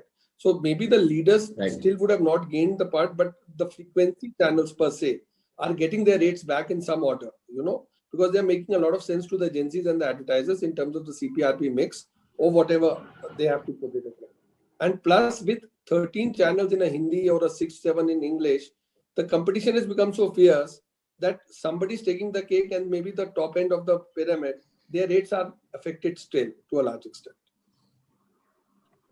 So you're saying not very good from the premium side, but for the reach frequency curve build-ups, it's still a very, very effective product, and rates are coming back over there. And it has been a newsy environment any which ways, from China to Sushant to Bihar to something or the other. The news environment has always been there in a big way. I agree with one of my co-panelists that probably a lot of channels showed a very different content, which became a very discerning point for people. But when you have 13 channels in a genre, I mean, each one has its own quite of a loyal viewership in a certain time frame. And appointment viewing,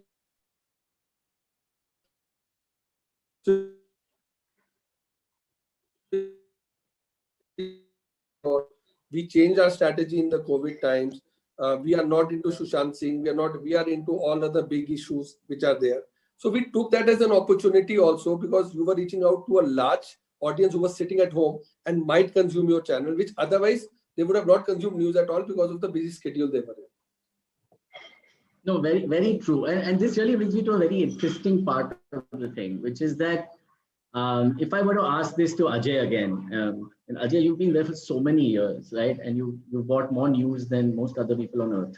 But if I were to just say that if I were to take a forward-looking view on news TV as a genre from an advertiser perspective, what are one or two things you see changing in a 3-year timeline from advertising on news? How do you really look at it growing, or is it going to have some negative impacts out there? What's your take?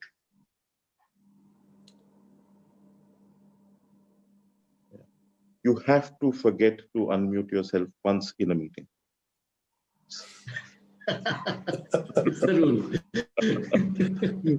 So the thing about news, is that there is a stable, loyal base of viewers who are staple and for whom news is staple, and they will come back day after day, time after time, and consume news. And I think that is the bedrock of their audience, who's always there.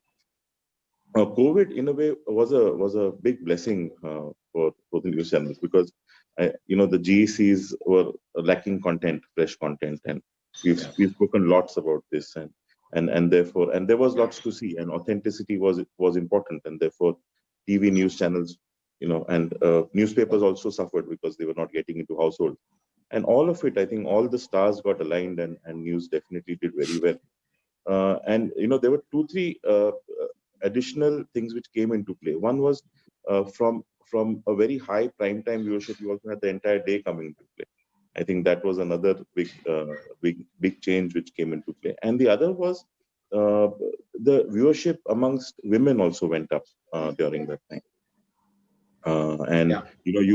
While news is normally seen as a more male bastion, I think in the last 6 months we have seen a lot of women also coming in and watching, and especially the kind of news that has been also coming in. Sushant, it was things that got the entire family in front of the television. So in that sense, COVID did change and was very beneficial to the genre.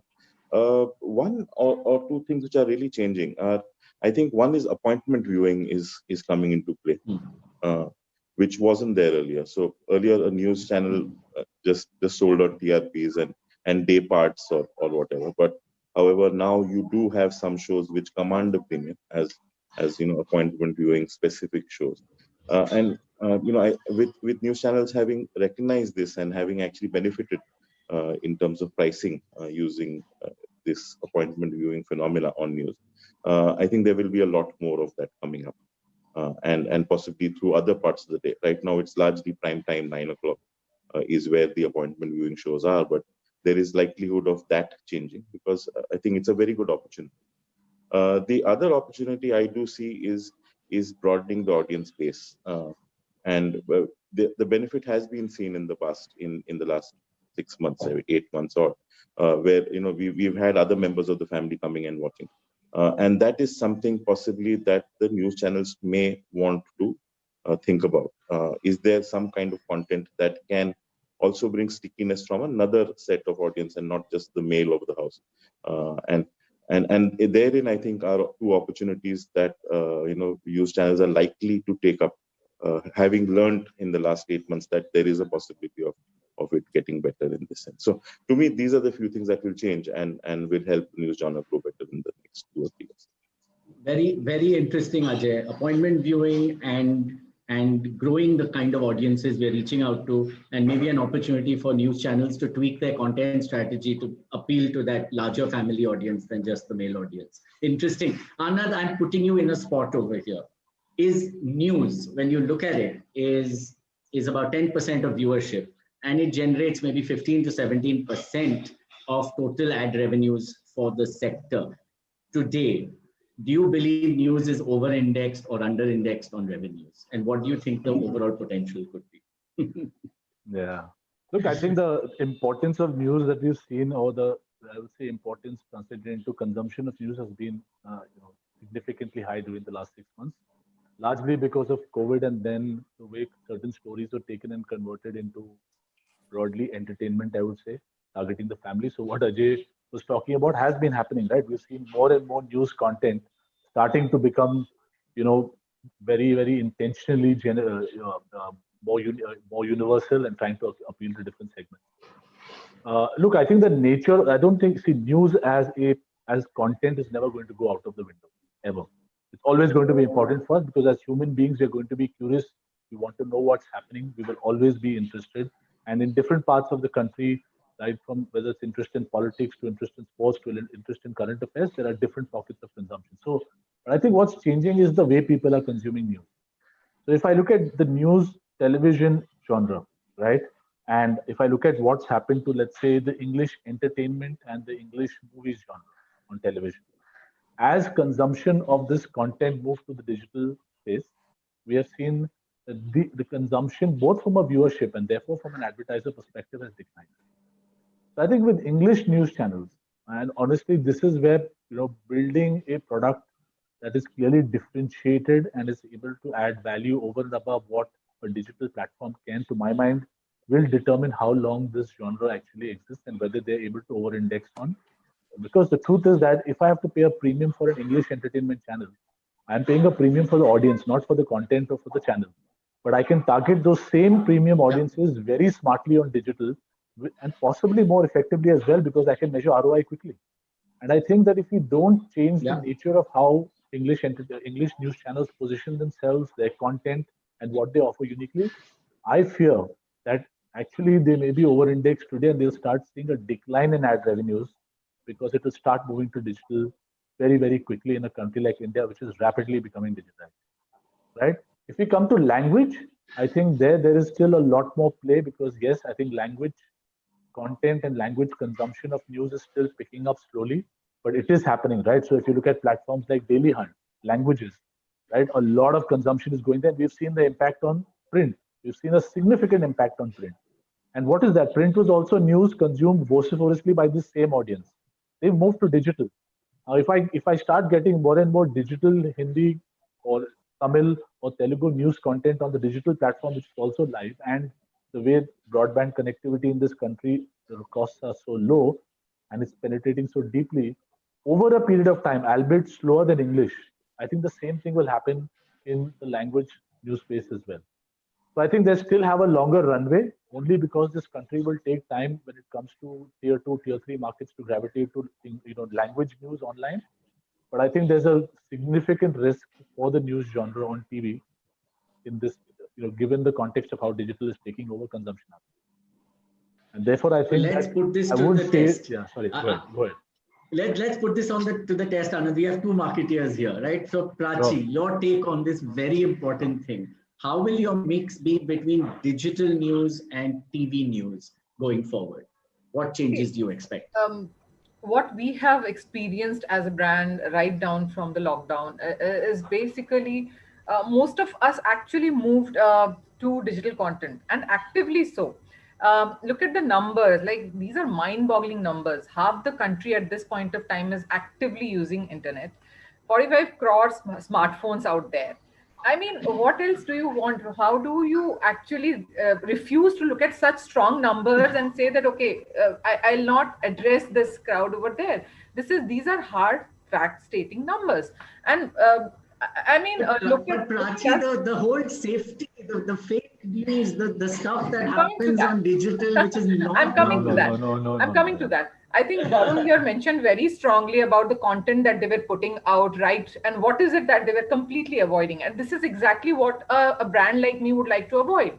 I would like to function in a very, very brand safe ecosystem. And that's definitely is a very huge, strong cause of concern. I mean, 2 weeks back, I think I was in a forum wherein we were talking about programmatic advertising and how difficult it is for us as brands to control any kind of news that actually gets itself at a space wherein I'm actually not wanting it to be. Forget about terrorist or negative impacted voice. I don't want to be seen on certain sites which might not be completely in sync with my brand. In fact, I consider them as a wastage of my money at this point in time.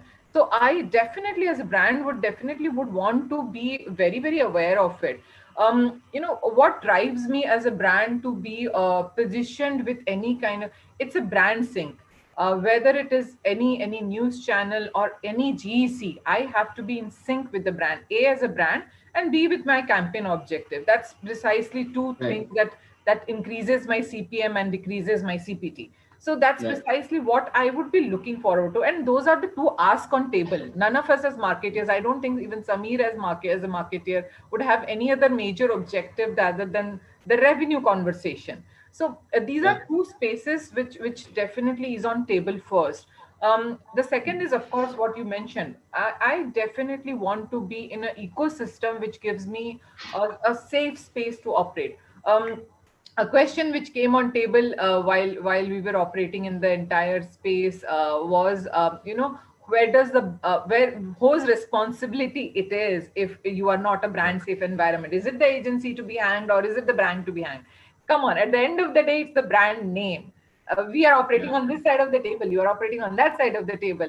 At the end of the day, when history is in making, it will be a brand name, it will not be an agency or a person. So at the end of the day, all of us are actually working towards a common objective, whether it's number, whether it's brand objective to be to catered. So of course, there are two things on table which I definitely look for. Is more than TRP, I'm definitely looking for a brand safe environment, and definitely I'm looking for a bang for the buck that I'm spending. So these are the two primary space that I am operating on, and that's not going to change. That's for sure. So, Prachi, very good point. Bang for my buck, brand safe environment, right? Yeah. Samir, you're someone who sells, quality, you sell, trust, right? What you're selling in effect is saying, give me your money. What do you prefer from someone in your position? Digital news, television news? So two things, Ashish. I think we have been, like I told you, extremely bullish on television. One of the reasons for that is we are extremely ROI centric. We are obsessed about ROI. And what has happened with the upsurge of mobile ownership is that the dual screen phenomena has emerged quite a bit, and more so in the last couple of years. So what we see is every time we advertise on television, if I map the visitors on the website alongside the TV spot data, I see whenever there's a spot that's aired on TV, 10 seconds after that, we see the traffic on the website moving. And that is something that for us has gone hugely in favor of television. So every time a person is watching television, his handset is completely free to use, and he makes use of that, and he visits a website or checks something out on Google if something interests him, which is also in our case. So and unfortunately, If I may say, Samir, I must interrupt to say that's also a function of your creatives. I think they're very, very good, I must say. So my point of view. So I think they. So please carry on. I think how you judge a creative is also personal assessment, but I would definitely say they're very media optimized. They're short format, and they help us make use of media in a lot more efficient way. And but like I said, the core difference between consuming news on OTT versus consuming news on television is that your handheld device is engaged while you're consuming news on OTT, which does sort of intermingle, does sort of contradict, and does sort of hold you back from visiting a website if something interests you right then and there. Obviously, it would leave an impression, and you would later on, if you so choose, you would want to check something out. But I think that's where it lags.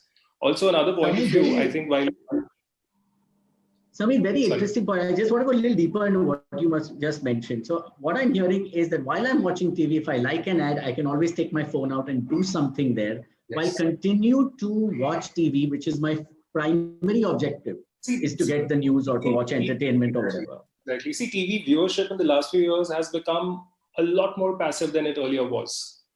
The only attention point where your furniture is pointed and where your eyes are pointed is your television set. These days, viewing is a lot more passive and it's a lot more distracted. You're constantly WhatsApping, you're constantly checking mails, and you're constantly doing something or the other with your phone. And that's also evident in the website traffic, like I told you. Another point I'd like to mention about online platforms for news, etc., is that let's be aware that the largest, the most subscribed news-related YouTube channel in India is Aaj Tak, which is repackaged TV news. Yeah. And therefore, you make a good distinction between curated and uncurated news in that sense. And the importance that brand pays out there. So now, Varun, if I just make a point, So just to make a point on what he was saying is that the fact that Aaj Tak is the largest news YouTube channel on digital means that using YouTube ads is the way to reach out to that audience, not advertising on the news channel necessarily. So I think you should keep in mind that even though the content is the same, the consumption is happening on a different platform. And I think that's what we have to watch out for. Television news consumption versus digital news consumption. Right? Because the way you advertise on both will be different. But Anand, then let me play devil's advocate to that. Our TV news on consumption is only going up. So this is all incremental opportunity right now, right? We are not seeing TV news consumption actually falling. So why do you believe that this is a risk for TV news? Question one. Question two, in the long run, since most Aaj Taks have an online Aaj Tak, right? And most, all news channels have their online versions. Isn't this a bigger opportunity rather than a risk? Your point. So the way I see it is that live content on digital will eventually have its own advertising stream, which will be sold separately. It will never be the same ads playing on TV that you will see on digital, right? Yeah. Now, why is consumption so high today? Already in IPL in the last 3 weeks that we've got data for, we've seen a significant drop in primetime, non-primetime viewing of TV as a genre. The news genre specifically. The GEC genre has not been affected as much because original content is back. The big shows like KBC, Big Boss is back. And all original content is back. So the fact is that we are living in a time where the importance of news for a period of 7 months has been very high consistently, right? Yes, when elections come, we always see a blip and a consistent blip in news channels, or there's a major global event, etc. You definitely see that happen. The fact is that what we are seeing today is not normal news television viewing in this country. And I think what's happening is as we see different states returning to a different normalcy in terms of mobility, right? So what we're doing is we're tracking the mobility of consumers using global mobility data. How many people are going back to work areas, etc. As that increases, you can see a clear correlation with the drop of TV ratings in non-prime time in those markets. So as the country moves back to normalcy in living, you will see a return of ratings. I don't think one can expect that suddenly because of COVID, there's going to be a permanent growth of news channel consumption in this country. Definitely not. Consumers are going to go back to entertainment. If anything, consumers want more entertainment. They don't want to hear news that is going to, put them, make them feel even more depressed. So I think we will see normalcy returning, and I think we have to recognize what's happened to print in the last 5 years. I don't think we can forget that, because 5 years ago, if we were having this webinar, we would have all been talking about the power of print, how credible it is, how powerful it is. It has got literally wiped out. And I think we underestimate the power of the consumer in this country to adopt new ways of consuming content that we've always done year after year. And the consumers always surprised and shocked us. Look at e-commerce. Massive shift in tier 2, tier 3 markets shopping online in these last 1 month. It's changing. I think we have to be geared for that change. And I think we'll be surprised at the change that will happen. It will hit us really fast. So Anand, if there's so much change that's happening over here, and this question is for Ajay and you actually, are internet companies now buying it differently? Or are you still buying TV separate, digital separate? How is it working in the market now? I think, look, I think we've moved to, I think all of us, including Ajay's team, your colleagues, we look at everything as from an integrated point of view, right? Because the fact is that you can reach the same audience today on digital and you can use the same consumer on TV as well. I think, the fact is that does television work? Of course, television works. Television is actually, the way I say this, television is the best performance marketing platform in this country because it actually translates into clear digital action. I think if the debate was more about news and other genres, I think there's no question about the power of TV in this country. But I think the fact is that consumers are watching content increasingly across different screens. So I think in a traditional, from maybe 2 years back when we used to look at a TV plan and a digital plan, today when we present something called a video plan or a screen plan to the client. Just fundamentally, how will we plan for your ad to be seen on a 32-inch screen versus a 5.5-inch screen, or versus YouTube and an OTT and let's say a set of television channels. And that's how we look at it increasingly so. And all our tools and skill sets are built for that. Anand, a very important point. Are the news TV companies that you buy from ready with a sales team that sells together? Or are they still, they need to innovate better on that? Question, but love your point of view. And on this it has started, but I think it's very, very far away from having teams. And we've seen it in print, where print hard copy teams, selling teams are now also trying to sell their digital feeds. But I think it requires an organization to relook at the kind of teams they have to be able to sell both effectively. Right? I think the skill set of selling television is a very well-established one. They're very clear parameters, but when you start talking digital, I think the metrics and the way you look at it, while fundamentally maybe the same, but you still have to look at them through a slightly different lens. And I think sometimes the capabilities of doing that are not as effective as we would like to see. And when you bring digital and TV together to be sold by the same team, then Ajay, how are you seeing it? Is the news industry equipped well for that combined sales?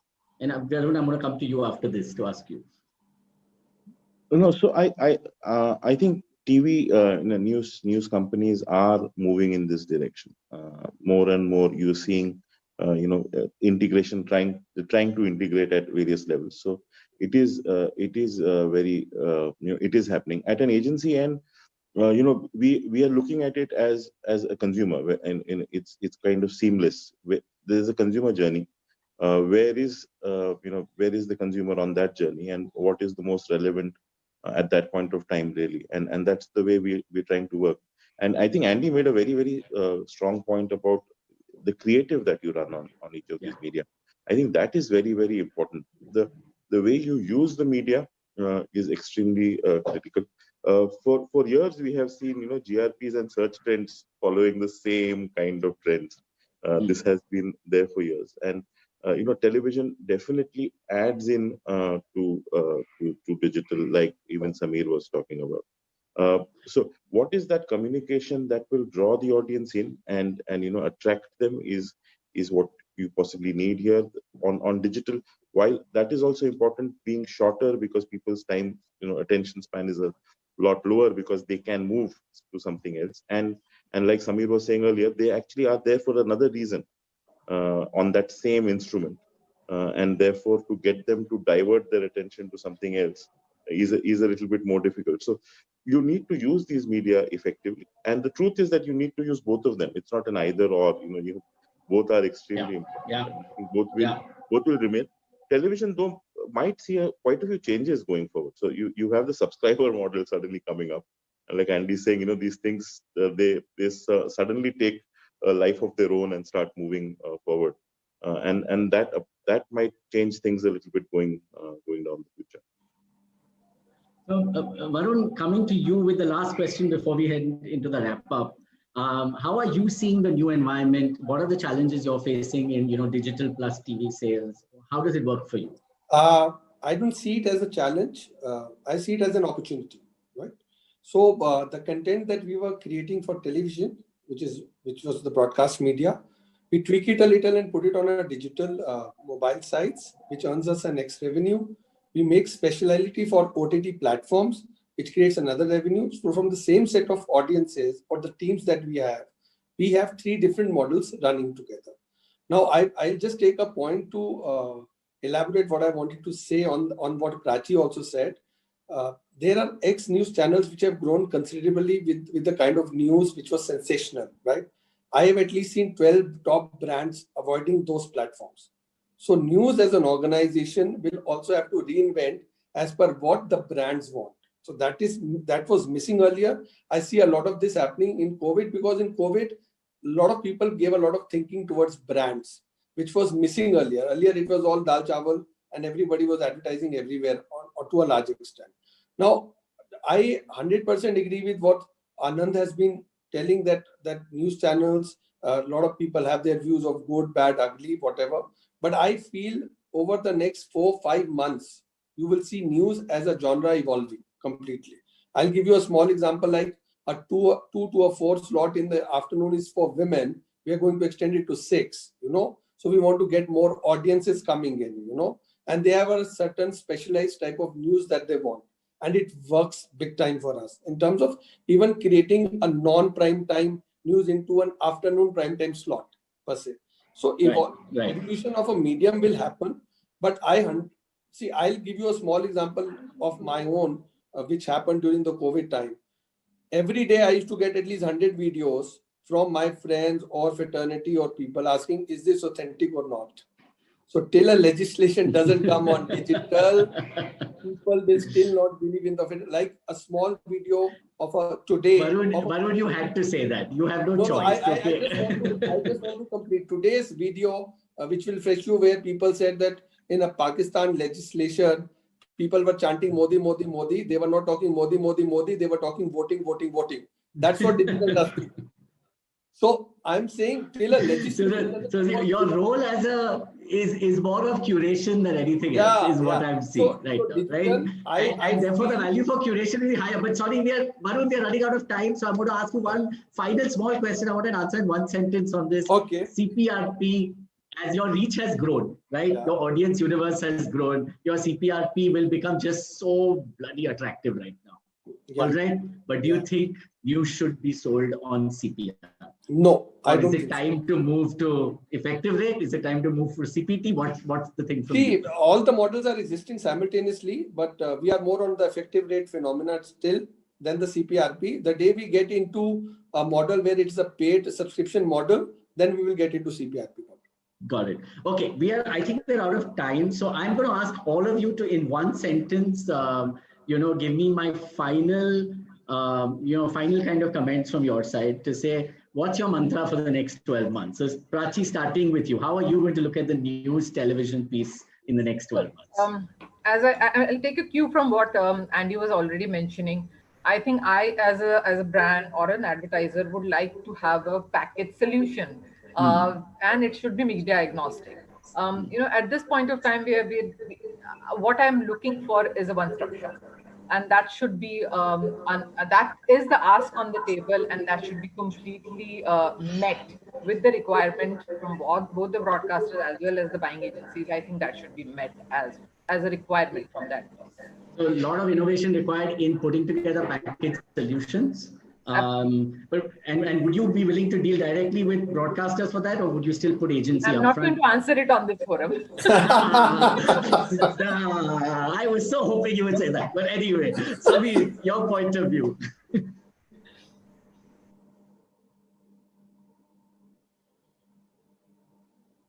Bullish on news. To give you some sense how bullish, I think in the last 5-6 years, we've done more than 100 TV campaigns. Not even a single one was without news.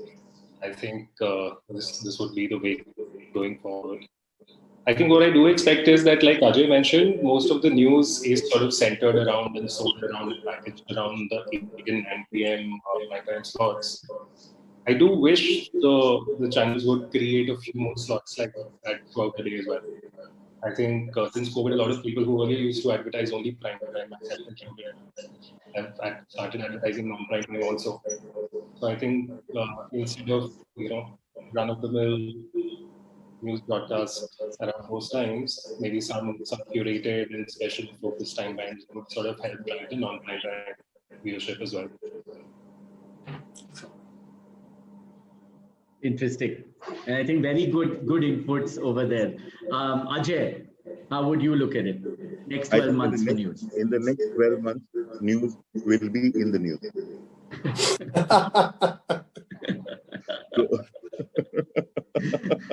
But will news continue to have its power? It's got a lot of power due to COVID. Will it sustain? Yeah, I think for the next, the next 12 months. Why next 12 months? I do believe in the strength of news. I do believe in that there is an audience which is there. Like I said in the beginning, there is an audience which is loyal to it, and there are an increasing number of fluctuating audiences coming in because of the varied kind of information and the material, the content available on news. So I do believe it's strong, and I do believe that it will continue to be in the news, and it will be continued to be discussed like this, the way we are discussing it, and in many other forums. And I loved your point, Ajay, on the fact that I think the kind of content that's coming on news channels is really evolving to reach a wider audience and stay more relevant in this world. But I'm sorry, I must ask you a small sub question to that before I move on to Anand, which is that do you believe that there's going to be more, how do we say, subgenre specialization within news channels? For example, even within Hindi news, do you think there will be different channels with different slants? And will that work for the industry better? Or do you think that the mass news will this will always be a mass product without much differentiation? I think there is already a surfeit of channels available. There is one genre which is the stock genre, I guess, which is the share market genre, which has a place for itself. But I think beyond that, we don't have the appetite for going beyond that. Yeah. Got it. Got it. Anand, your take. Next 12 months, how would you predict this? God, what I would hope for is that news channels become news channels, and they stay news channels. I'm a consummate optimist, and I hope that will happen for the sake of this country. But from a media perspective, look, I honestly believe that we've seen a significant jump up in ratings because of a certain environment that we are in. I think proof of that is today, as soon as IPL switches on, news has been switched off. You can see the significant drop in ratings. So the fact is that as we move to normalcy, I think not that news is ever going to become irrelevant. News channels will always be relevant, but I think over the next 3 to 4 months, as the country moves back to normalcy, I think we will see viewership going to that level. To my mind, entertainment is the domain of certain kind of teams and capabilities and should remain with them. News is the domain of certain kind of teams and capabilities and should be the core focus. I think mixing the two is a short-term gain, not a long-term strategy. Very interesting point.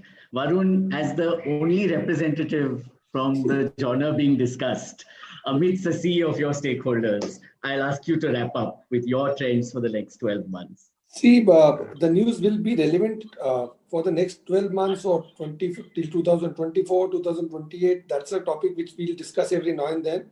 But news will move towards infotainment in a much bigger way. The news channels have to evolve themselves for bringing information which is not only gloomy to an information which is also in a happy state of mind also. Because at the end of the day, advertisers or viewers, both with our researches that we go through, help us evolve well. So I think in next 12 months, you'll see news channels evolving big time. Though we have started doing it, I see a lot of that happening. So one end of the curve will be very, very massy. The other end might be very classy. So you will see everybody carving their own niche.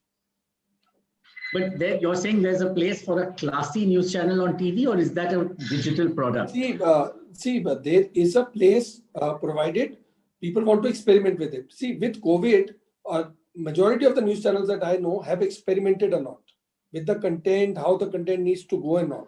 So a lot of thinking on the brand has come. Plus, a lot of brands going away from channels which were sensational has brought a lot of sanity towards the channel, towards the genre. Because there are a lot of channels which do their own sort of work to get eyeballs. There are channels which do a different kind of work to get eyeballs, right? So I'm saying they will coexist, but you will see a huge differentiation between what channels you want to watch and what channels you don't want to watch. So that will happen in the next 12 months, right? And the only yardstick will not be rating. The yardstick will also be a client viewing, because this is the only genre where the client has also a preference towards the next channel or a Y channel, depending on what he wants to see. Okay, so I think very interesting where you're saying not going to be only rating, because we are in a situation now where we don't have ratings for a few weeks. So I think I think from what I'm taking away from here is that there's a lot of innovation that's required in the industry on a content side, on the brand side, brand becoming very, very, very important. And of course on the rating side as well, but also on how news channels sell their ads, the packages that are required by advertisers are becoming more important with FCT and non-FCT elements. Very important also to have a digital platform and to learn to sell all that together. Quality of news, Anand spoke about that several times to say, stick to news, be credible, big difference in curated, non-curated news platforms, and that should drive really value. But at the end of the day, news is a necessity. It has a bunch of loyal audiences, and I don't think the demand for that is going anywhere. So I think on that note, I would hand this back to the producers, and thank you all, Prachi, Samir, Varun, Ajay, and Anand. I enjoyed myself moderating this panel. I hope you enjoyed participating. Thank you. Thank you. Thank you very much. Thank you very much. As well. Good fun. Thank you, everyone. Thank you, Ashish. Thank you. Bye-bye. I thank you all for such a mind-stimulating discussion. We now have a presentation by Mr. Dan Alberton, founder and CEO, Megaphone TV. Welcome, Mr. Alberton, and over to you.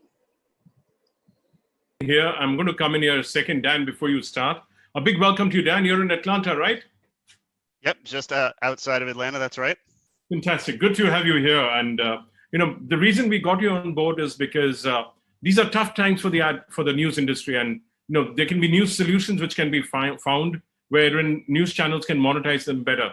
And I believe your solution, Megaphone TV, which we are helping you with in the Indian context, is a solution that can help news channels monetize themselves better. So I'm really looking forward to your presentation and helping advertisers as well as channels understand how they can work together so that they can build a good consumer connect with a good consumer connect. So over to you. It's late at night there.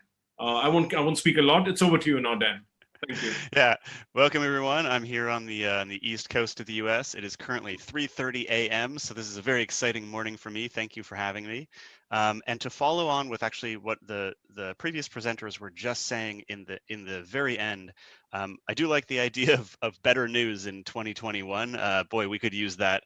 I think 2020 has been dominated by bad news. So hopefully at least some of that starts to change on Tuesday. We'll see what happens.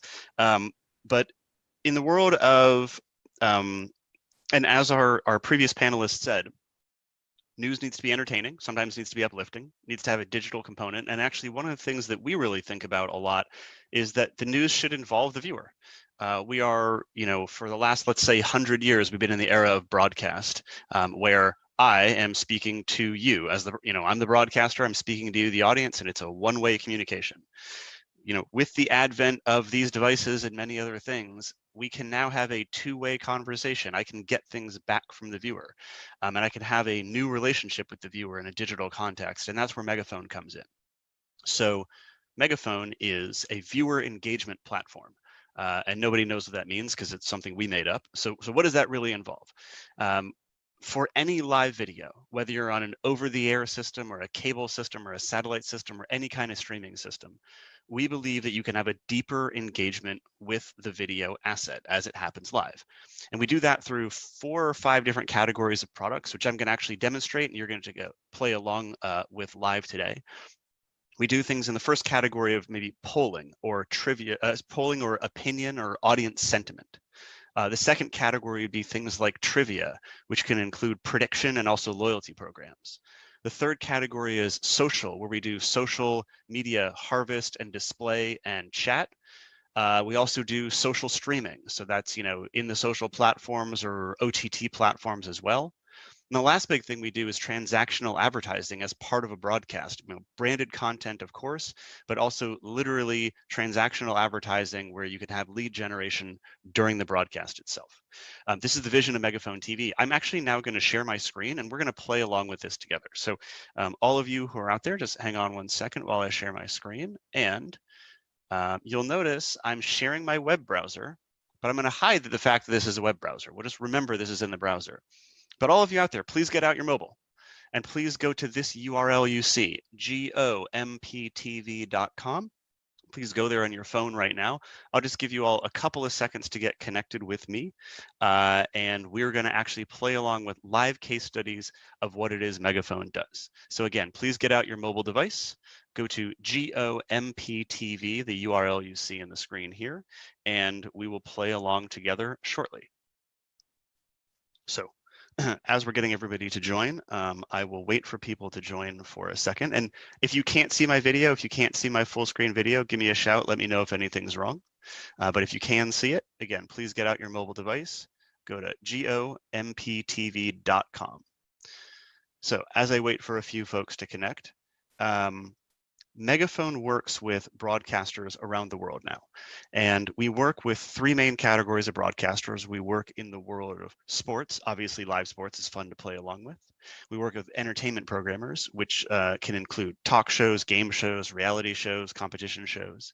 But our biggest category of broadcaster I work with is news broadcasters. We work with over 80 newsrooms around the country, including in the US. We work with the ABC, NBC, CBS, Fox, all of those groups. We also work with CNN, especially on an international basis. So I'm going to show you the way those folks use use Megaphone and news, and also show you a number of different ways that they monetize their news. So again, if you're watching along and you want to play along, I want some volunteers with me. Please get out your device, actually really any device, and go to gomptv.com, gomptv.com. Again, you can connect on a mobile, a tablet, a desktop, whatever device you want, you can connect. So let's give folks a couple of seconds to get connected, and then we'll push forward. All right, and folks can join late if they want to. So I'm going to get started with my interactive portion of this presentation. However, if you want to join, you can join at any moment. All you have to do is go to that URL. So let me know if you have any trouble doing that. And again, in just a couple of seconds, we are going to get started. Okay, so let's look at what interactive news broadcasting can be, and also what the revenue opportunities are that might be on the back of that. And moderators, if you could do me a favor and tell folks the URL possibly in chat or in any other way while I get started. I don't want to have anybody who wants to play along get stuck if they can't. Okay, so briefly about Megaphone. We do work with all the major US broadcasters. We have 3 Emmy nominations and 1 win. We also work with a huge number of US local stations, so tons of experience in the world of news. I'm going to use my secret Megaphone control panel here, and I'm going to jump around to an actual interactive news broadcast. So I'm going to go to my news section of my presentation. I'll hide my secret control panel, and here we go. Here's our first example. So again, if you're not playing along, what I have in my phone here, and I'll hold it up to the webcam, hopefully so you guys can see it. I have questions on my phone. Oops, I've got to figure out how to get the dimmer here. I have questions on my phone, or sorry, answers on my phone that match the questions I'm seeing on screen in the lower third. So you should be seeing our news broadcast here. We've got our 2 anchors talking. We're doing a live political debate, and we have questions on air. Which topic deserves more discussion tonight? You can see that people are voting, so our lower third graphics are updating live instantaneously. So as soon as you vote, boom, the percentages are changing on air. So what you're having here is a live poll through your device that matches lower third graphics that are in the broadcast. Now, these lower third graphics are generated right off of a web browser. They completely match the graphics that are coming from the graphics system in the studio. So if you're using a Chiron or a VizRT, you can actually pull Megaphone data into those systems with an API if you want to, or very commonly, Megaphone builds a full set of working graphics for you. And this is what they look like. They look like the graphics that come out of a Chiron or a VizRT, but they're live and interactive. So we can see people are voting along, and the percentages are changing of what the audience wants to hear about tonight in the debate. All of that's being fed back into the studio instantaneously in real time.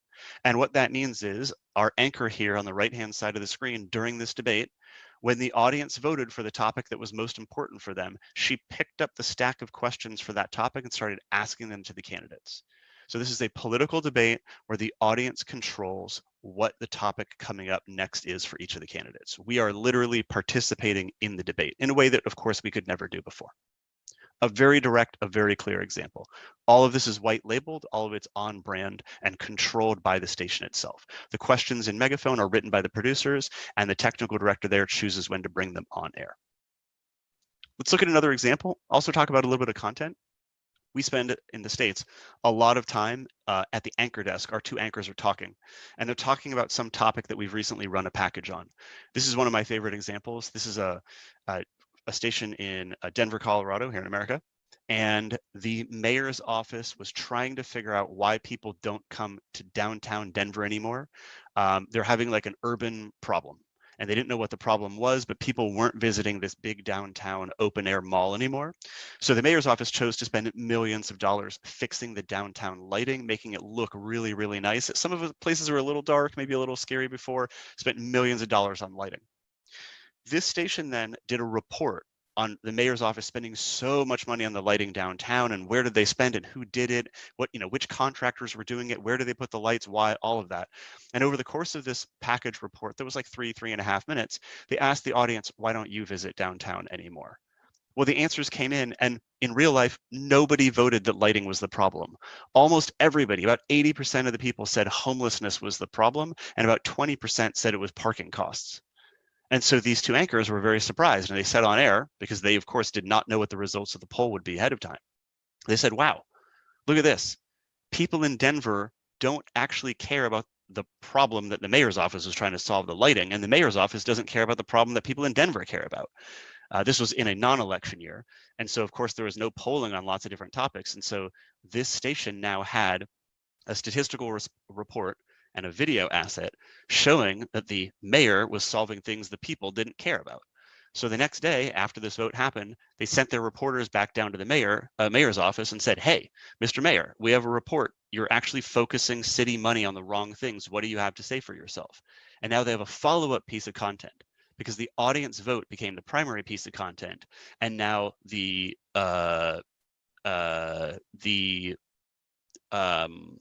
reporting from the news station around the topic itself became the secondary content, meaning the audience vote happened on air first, and then the reporters doing the follow-up and talking to someone at the mayor's office was the second piece of content.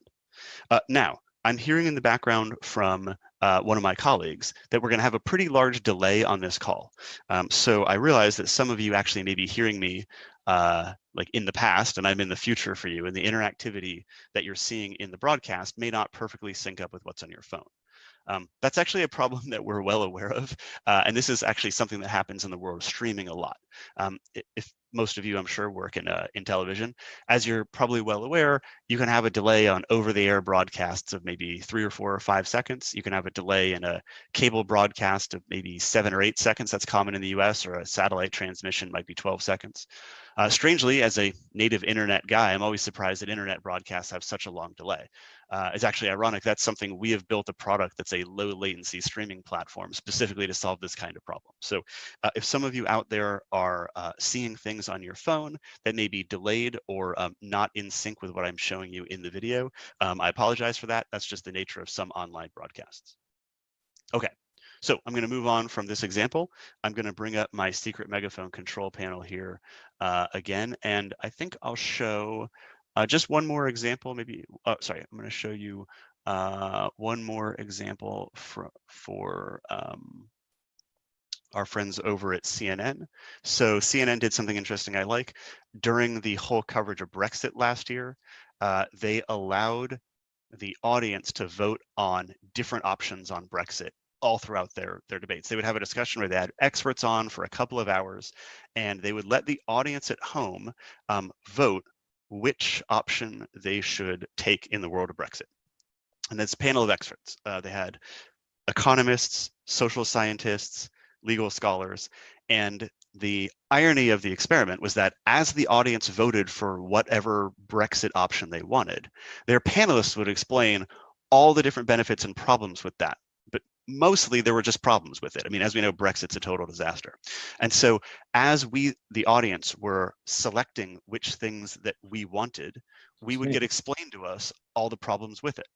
And we got to almost act as if we were the members of parliament, and we got to choose all the different bad choices as we went. I mean, there were no good options, but we got to choose each bad path we wanted. And as we chose each one by voting, during the broadcast through megaphone, the panelists, the expert panelists would respond, okay, you've now made this choice.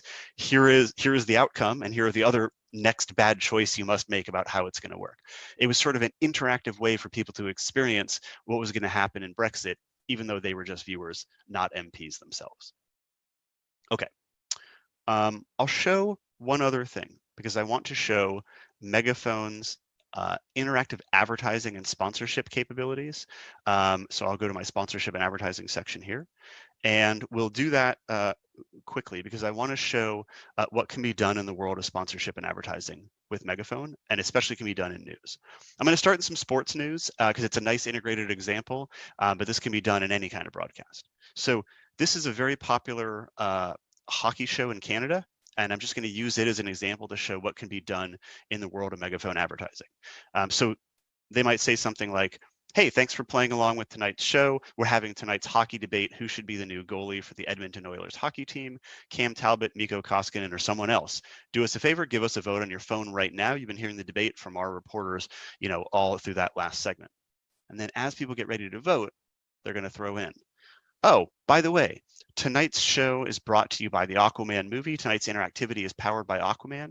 Everybody who votes on tonight's poll gets a chance to watch the exclusive Aquaman trailer before it's available online, before it's available on YouTube. Just click and vote. I don't know if you'll be able to see it, but when I click and vote, I get a pop-up message right here on my phone that says, oh, would you like to see the new Aquaman trailer? It says, no thanks, or click here. And if I click right here on my device, it pops up the Aquaman trailer right on the site. I can see the trailer before anybody else in the country gets to see it, again, on YouTube or in theaters. So what you're looking at is what Megaphone calls pop-up offers. When you vote in Megaphone, which some of you have just done, something appears on your screen that's a call to action. It lets you get more information or buy a product or something like that. So this specific pop-up offer that Aquaman has used is pop up and watch exclusive content.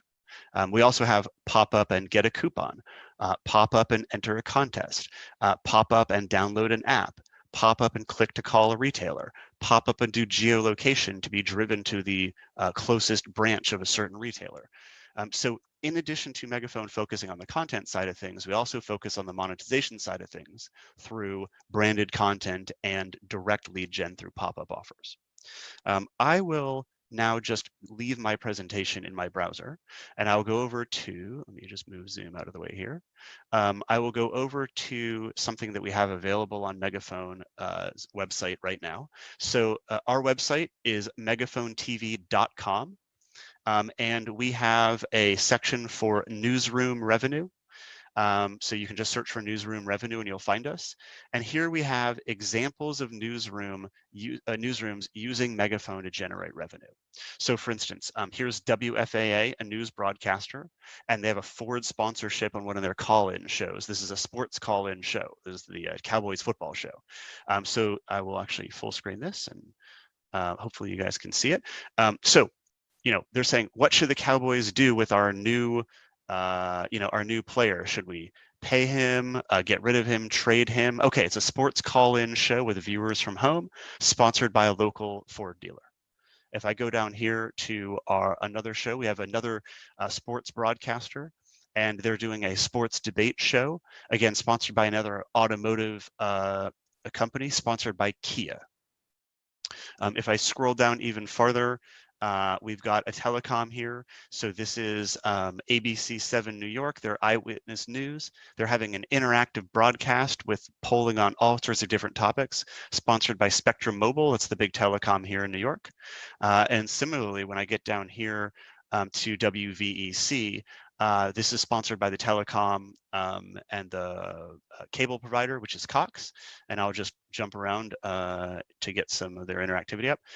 They're talking about a very touchy subject, which is the kind of ban on abortion in Alabama and how it's being restricted in that state. So they're covering, quite serious news topics here that are very, very, very touchy. So we have multiple examples of sponsorship in news and branded content, but generally speaking, the idea behind the Megaphone platform, and I'll wrap up here and get ready to take questions, is we can make really engaging content. I will actually pause and I will go and get our big election coverage. We've been doing, of course, quite a bit of election coverage recently. So I'll play the election coverage in the background as I'm finishing. Megaphone has a simple idea. Now that people have mobile devices and everybody's got laptops and computers in their home, the way they interact with media can be completely different. They are no longer consumers, they are now participants. Once they're participants, you can make them part of the content, which makes an entirely new type of news content. I've shown you news, but we also do silly game shows and fun competition shows and all that kind of stuff. And now when they join in and they're part of the content, they're leaning forward, they're clicking along with the show. Now they can lean forward and easily click along with the advertisers as well. So I wanted to present to you the Megaphone platform, how we think about news gathering and news participation, but also newsroom revenue. We've been doing this for quite a few years now, and it's only getting more exciting. I'm happy to have any questions from you, the viewers, today, or if you want to, you can always contact us through our website, megaphonetv.com. Moderators, I hope you have some questions for me. Yeah, I have a question for you. Can you hear me, Dan? Yes, I can. Yep. So where do you see this being applied in India? That's a great question. So I don't know a huge amount about Indian news, kind of like the beat of the day. So I'll tell you about the American beat of the day in news. You can tell me how this fits. So in American news, almost all stations have a long morning show that runs from maybe 5 a.m. to like 8 a.m. So they got like a 3-hour news in the morning, and it'll cover local news, national news, international news, sports, weather, traffic, all that kind of stuff.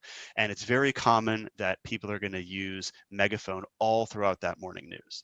But that's what I consider hard news. Megaphone works great in hard news. There's so many crazy things happening all the time, so many things that people want to give their opinion on, so many ways we can actually change people's minds about the world around us just by giving our opinion. Works great in that kind of morning hard news.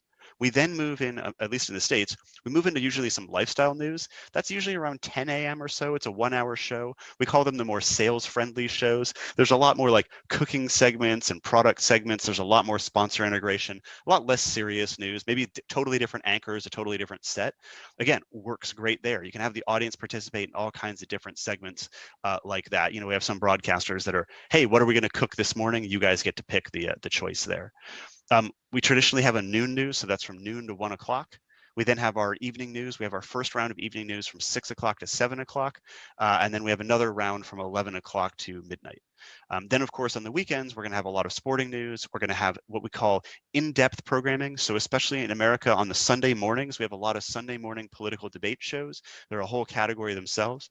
So any news broadcast that feels like it wants to more deeply engage its viewership and have its viewership opinion be part of the show, that's a perfect fit for what we do. Thank you. One of the things we do as Megaphone is provide extensive consulting to every broadcaster to take them from we've never heard of the idea of interactive news to you're going to be interactive news experts when you're done with our training program. Yeah. So what kind of monetization do these guys manage? Is it they do annual deals? They do for with partners, with brands, etc. And how are you working in India as far as your product is concerned? Okay, yeah. So what kind of deals do they do? All right, very common that they'll do something like, hey, for this entire year, here is the sponsor of interactivity across our station. So they'll say it's time for our Megaphone poll tonight, brought to you by, Earnhardt Automotive's, Ford dealership. And so as a viewer of the broadcast, you're going to hear tonight's interactivity brought to you by Earnhardt Automotive. You're going to hear it 1,000 times over the course of the year. But that's up to that broadcaster if they want to. A lot of times they'll sell a sponsorship either on a monthly basis across the entire channel, or they might sell it for a year across a show, but they'll sell it monthly on a different show. It's completely up to the ad sales teams at that station. We also provide them with the training. What are the Megaphone ad sales products? How do you best use them and how should you sell them? So really, you can slice it any way you want. We've seen news broadcasts where they have sponsor A in the first 30 minutes and sponsor B in the last 30 minutes. Totally up to the station, totally up to their sales team. In terms of working in the Indian market, I personally am fascinated by India. I've been there many times, but really only as a tourist. I've only been there for business once.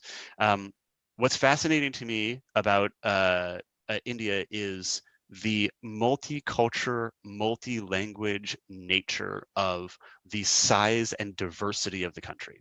So in America, of course, we have, very different regions around the country. They have very different flavors. For example, when we look at how did the president do in tonight's debate? Across every megaphone station, all 80 megaphone news stations across the US, obviously there are regional differences. I think it'll be extremely interesting to see the regional differences across India and possibly even compare them. I'm interested to see maybe there's one station group that's going to say, hey, we're doing megaphone in different languages or different regions, and then we're taking those and comparing, contrasting them. Megaphone is really a way to get like the heartbeat of your viewers when it's not an election cycle where you aren't doing traditional or formal polling. It's if you don't have ratings, actually, it's a good proxy for ratings. Some of our broadcasters use their megaphone ratings, how many people played with megaphone, as a proxy for their actual news ratings.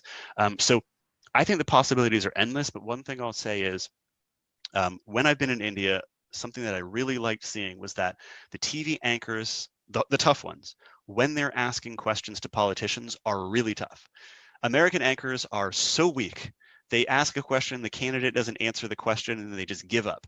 But I've seen a number of anchors there really grind candidates down. Hey, you need to answer this. Nope, that wasn't the answer. Try again. Please answer, try again. I think it would be very interesting to see a tough anchor with megaphone opinion from the big audience, guiding the conversation and letting the audience really drill down and force a candidate, a politician, somebody important in government or business to answer those questions. So in America, we say it's a way to hold people's feet to the fire to make them tell you the truth. But unfortunately, many of our news stations and our news anchors are too scared to do it. I would like to see a tougher anchor there take that tradition and use megaphone as a tool to do it. So that's my hope and my prediction for megaphone in India in the coming year. And how are you structuring your entry into India? There's Alex in Europe, and then we're working with you to help you get outreach into India. So yep, absolutely. So we've partnered with Anil and his whole crew over at Indian Television. We've known them for a while now and met them in person a number of times. Obviously, they know the industry and understand, the concepts of digital products being brought to news. So Megaphone has a global manager. He's on the call with us today. And we also then have Anil and Indian Television as our local representatives in India. We couldn't be more excited to announce our partnership with them, which we've just finalized in the last few weeks. So if you're interested in this concept, please talk to Anil, and then he will be bringing in all the producers and all the technologists from the Megaphone side to bring this new world of interactivity to you. Thank you very much, Dan. It's been wonderful listening to you. I hope Indian News takes it up. I believe we've had a few conversations. They seem very interested, and we're having meetings next week with them. But it was good, watching this from you in person. I've watched it from your other people, but it was fantastic watching it from you in person. And thanks. all the best to all of us as we make our journey into India. Thank you very much. Thanks so much for having me. You stayed up late. Yeah, I'm going back to bed now. Thank you very much for doing this. Thank you. Thanks, everyone. Bye-bye. Bye. See you. That was an interesting presentation. Thank you for sharing that with us, Mr. Alberton.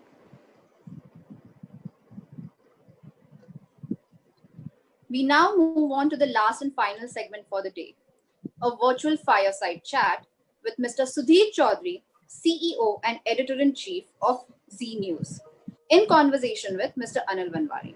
I welcome you both, and over to you, Mr. Vanwari.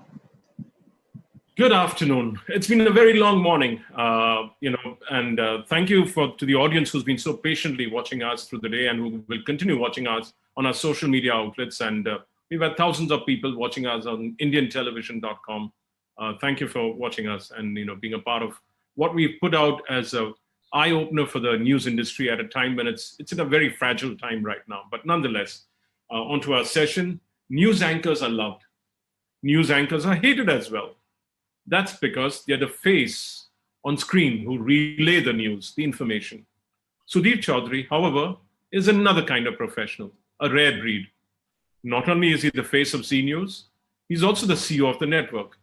So he carries a dual responsibility.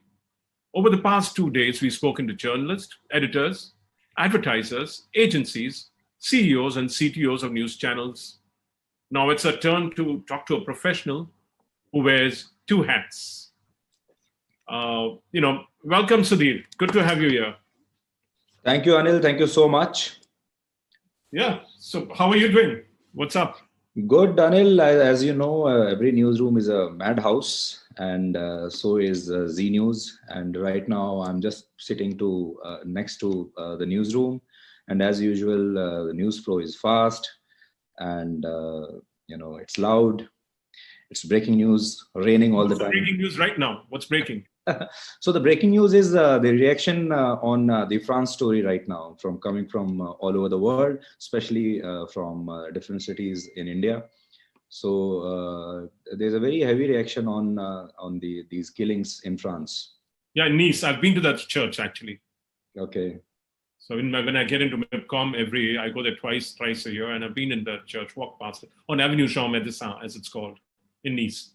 Okay. So it's sad, yeah, but the reactions are very, very, there's reactions coming not just from India, from other countries. Turkey's, come against it, saying that why is France reacting so much? A ban on French goods is coming up from several Arabic nations. Anil, it's very challenging for media right now, because the world is polarized on this issue. Even the media is polarized on this issue, and there are very, two distinct and very strong viewpoints, and they are just opposite to each other. And it's very difficult for media right now to maintain a balance and report it without imposing its own analysis and its own views. And that's the whole point right now. People are, one section of the society is criticizing us for imposing our own thoughts and seeing it through our own filters. And at the same time, people are questioning the neutrality of media. So, it's a big debate. Media is supposed to be neutral. Media is supposed to tell you what is right and what is wrong. Is media supposed to take sides? So it's a difficult position for journalists right now world over, especially in India also. I get it. So, but you're not only a journalist, you're also a executive. You have management oversight of this network. Which one takes precedence? Sudhir Chaudhary, the journalist, or Mr. Sudhir Chaudhary, the business person? I guess, I have been a reporter for such a long time. So I still feel that, I look at things through my lens as a reporter, as a journalist. And I still feel that, as a journalist, if you can improve your product, then it helps the CEO Sudhir Chaudhary to sell the product. So it's very important that, organically you have to improve the product. Organically, you have to, reach out to the masses. So the main question which I believe, and I ask to everybody in my team, who is our client? Who are our clients? So if you meet a CEO who comes from the sales background, he says, the advertisers are our clients. But somebody like me, who has been a journalist for all those years, I feel the viewers are our clients. Viewers are the main clients. Viewers are watching us, and that's why we are selling that reach. We are selling that our positioning to our clients, the advertisers. Okay. So, but are you in an advantageous position because you're wearing dual hats? क्या आपको कुछ advantage है अभी क्योंकि आप दो टोपियां पहनते हो? I think मदद मिलती है, बहुत मदद मिलती है. अगर एक ऐसा CEO जो कि पैराड्रॉपिंग करके सीधे आया है and does not understand the nitty-gritties of the trade, उसकी बजाय अगर एक ऐसा CEO है जो कि इस ट्रेड में रहा है 20-30 साल, तो मुझे लगता है बहुत मदद मिलती है. और व्यूअर्स की जो पल्स है उसको समझने में आपको बहुत मदद मिलती है. See, after all, it's a medium of mass communication. You want your viewers to come to you. You want your viewers to trust you and to continue watching you. उसके लिए आपके पास एक प्रोफेशनल एडिटर की जरूरत है, और वो professional editor अगर कमर्शियल कॉल्स भी ले सकता है कि मेरे प्रोडक्ट के लिए क्या अच्छा है, वेयर शुड आई कॉम्प्रोमाइज. मुझे टेक फॉर एग्जांपल, छोटा सा एक आपको एग्जांपल देता हूँ कि मेरा air time editorial air time और कमर्शियल एयर टाइम का रेशो क्या होना चाहिए किसी खास दिन। तो मुझे लगता है कि वो एक, अगर वो एडिटोरियल आदमी professional is taking a final call, it helps. तो आजकल कितना है जी न्यूज पे? क्या 18 मिनट, 20 मिनट? क्योंकि जी अभी न्यूज ट्रेडिशनली, या सो जी न्यूज ट्रेडिशनली बहुत हैवी रहा है कमर्शियल टाइम में, and even today I think if you calculate the airtime, the commercial airtime, I think we should be in the top two who are, I mean, very heavy on commercial inventory. तो market turn around हो रहा है कि volume बढ़ रहा है और rates नहीं बढ़ रही है? देखिए, मैंने अभी 2 हफ्ता पहले रेट्स बढ़ाए हैं। ठीक है। और इस दौरान सारे लोग यही कह रहे थे कि मार्केट नीचे जाएगा। बहुत सारी जगहों पे सैलरी कट्स हुए। तो 2-3 चीजें मैं आपको बताना चाहता हूँ। जी मीडिया में कोई सैलरी कट्स नहीं हुए, हमने कोई जॉब कट्स भी नहीं किए, हमने सिर्फ अपने खर्चे थोड़े से कम किए हैं, और उसके बाद ये वक्त में आके हमने अपना प्राइस थोड़ा सा और बढ़ा दिया है। लेकिन जब कोविड क्राइसिस जैसा टाइम आता है तो न्यूज फॉल बहुत बढ़ जाता है, न्यूज की व्यूअरशिप बहुत बढ़ जाती है, because people are hungry for information, people want to know whatever is happening, they want to know the latest. So हमारे लिए न्यूज के लिए वो एक अपॉर्चुनिटी होती है, और मुझे लगता है कि वो अपॉर्चुनिटी में आपको you should command a premium, और दैट्स व्हाट वी डिड। तो मुझे ऐसा लगता है कि न्यूज इंडस्ट्री के लिए ये जो कोविड टाइम था ये खराब नहीं रहा। In fact it gave us lot of edge on other genres. आपके नीचे करीब 15 चैनल है न्यूज के? जी, लगभग 15 चैनल्स हैं, अलग अलग भाषाओं में है।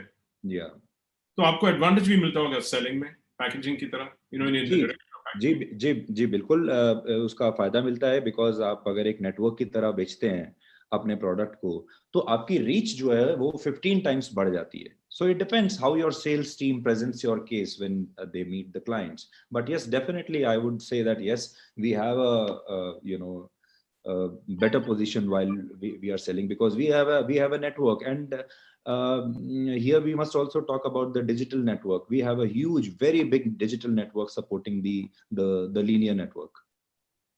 तो मतलब कहाँ पे आपको ज्यादा ट्रैक्शन मिला है, डिजिटल साइड पे कि ब्रॉडकास्ट साइड पे? अभी रिसेंट अनिल, ब्रॉडकास्ट साइड का ट्रैक्शन बताना बड़ा मुश्किल है, बिकॉज ब्रॉडकास्ट साइड में आपको you are heavily dependent on BARC ratings, और बार्क रेटिंग्स अभी आपको क्या बता रही हैं इसके बारे में कोई भी ठीक से जानता नहीं। सो बार्क रेटिंग्स में मैंने ये देखा है कि as a genre, news industry, news genre has increased by many folds. It had increased for couple of months, it's now coming back and to the normal.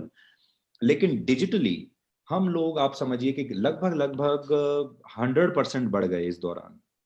तो 100% बढ़ने के बाद even then, even if we are coming down, but we have retained almost 70 to 80% new customers.